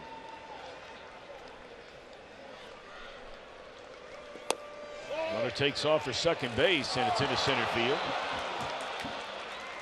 Reds were not holding Bellinger on, but a good throw, and they got a shot. You're right about that.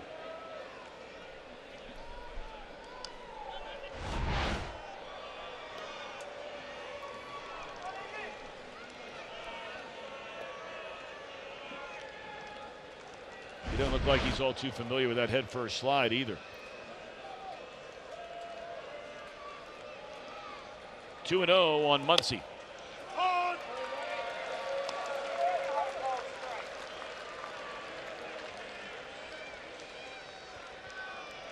And we talked about that 1976 year, the last time the Reds swept the Dodgers in a 4-game series.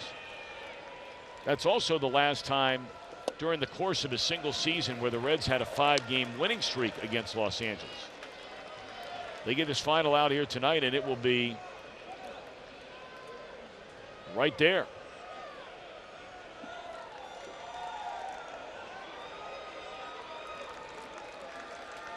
Three balls and a strike. Down to Votto, and this should do it. And the Reds are 10-6 winners in a series opener against the Dodgers, so it is indeed 5 straight wins this year against LA, and no Cincinnati team has done that since June, and then getting together again in August in the year 1976. to win 5 straight against LA. Suarez a home run tonight. Reds score 10 runs. And they light up the Dodgers here in Game 1, final score of 10-6. We'll be back with more Great American Ballpark in a moment.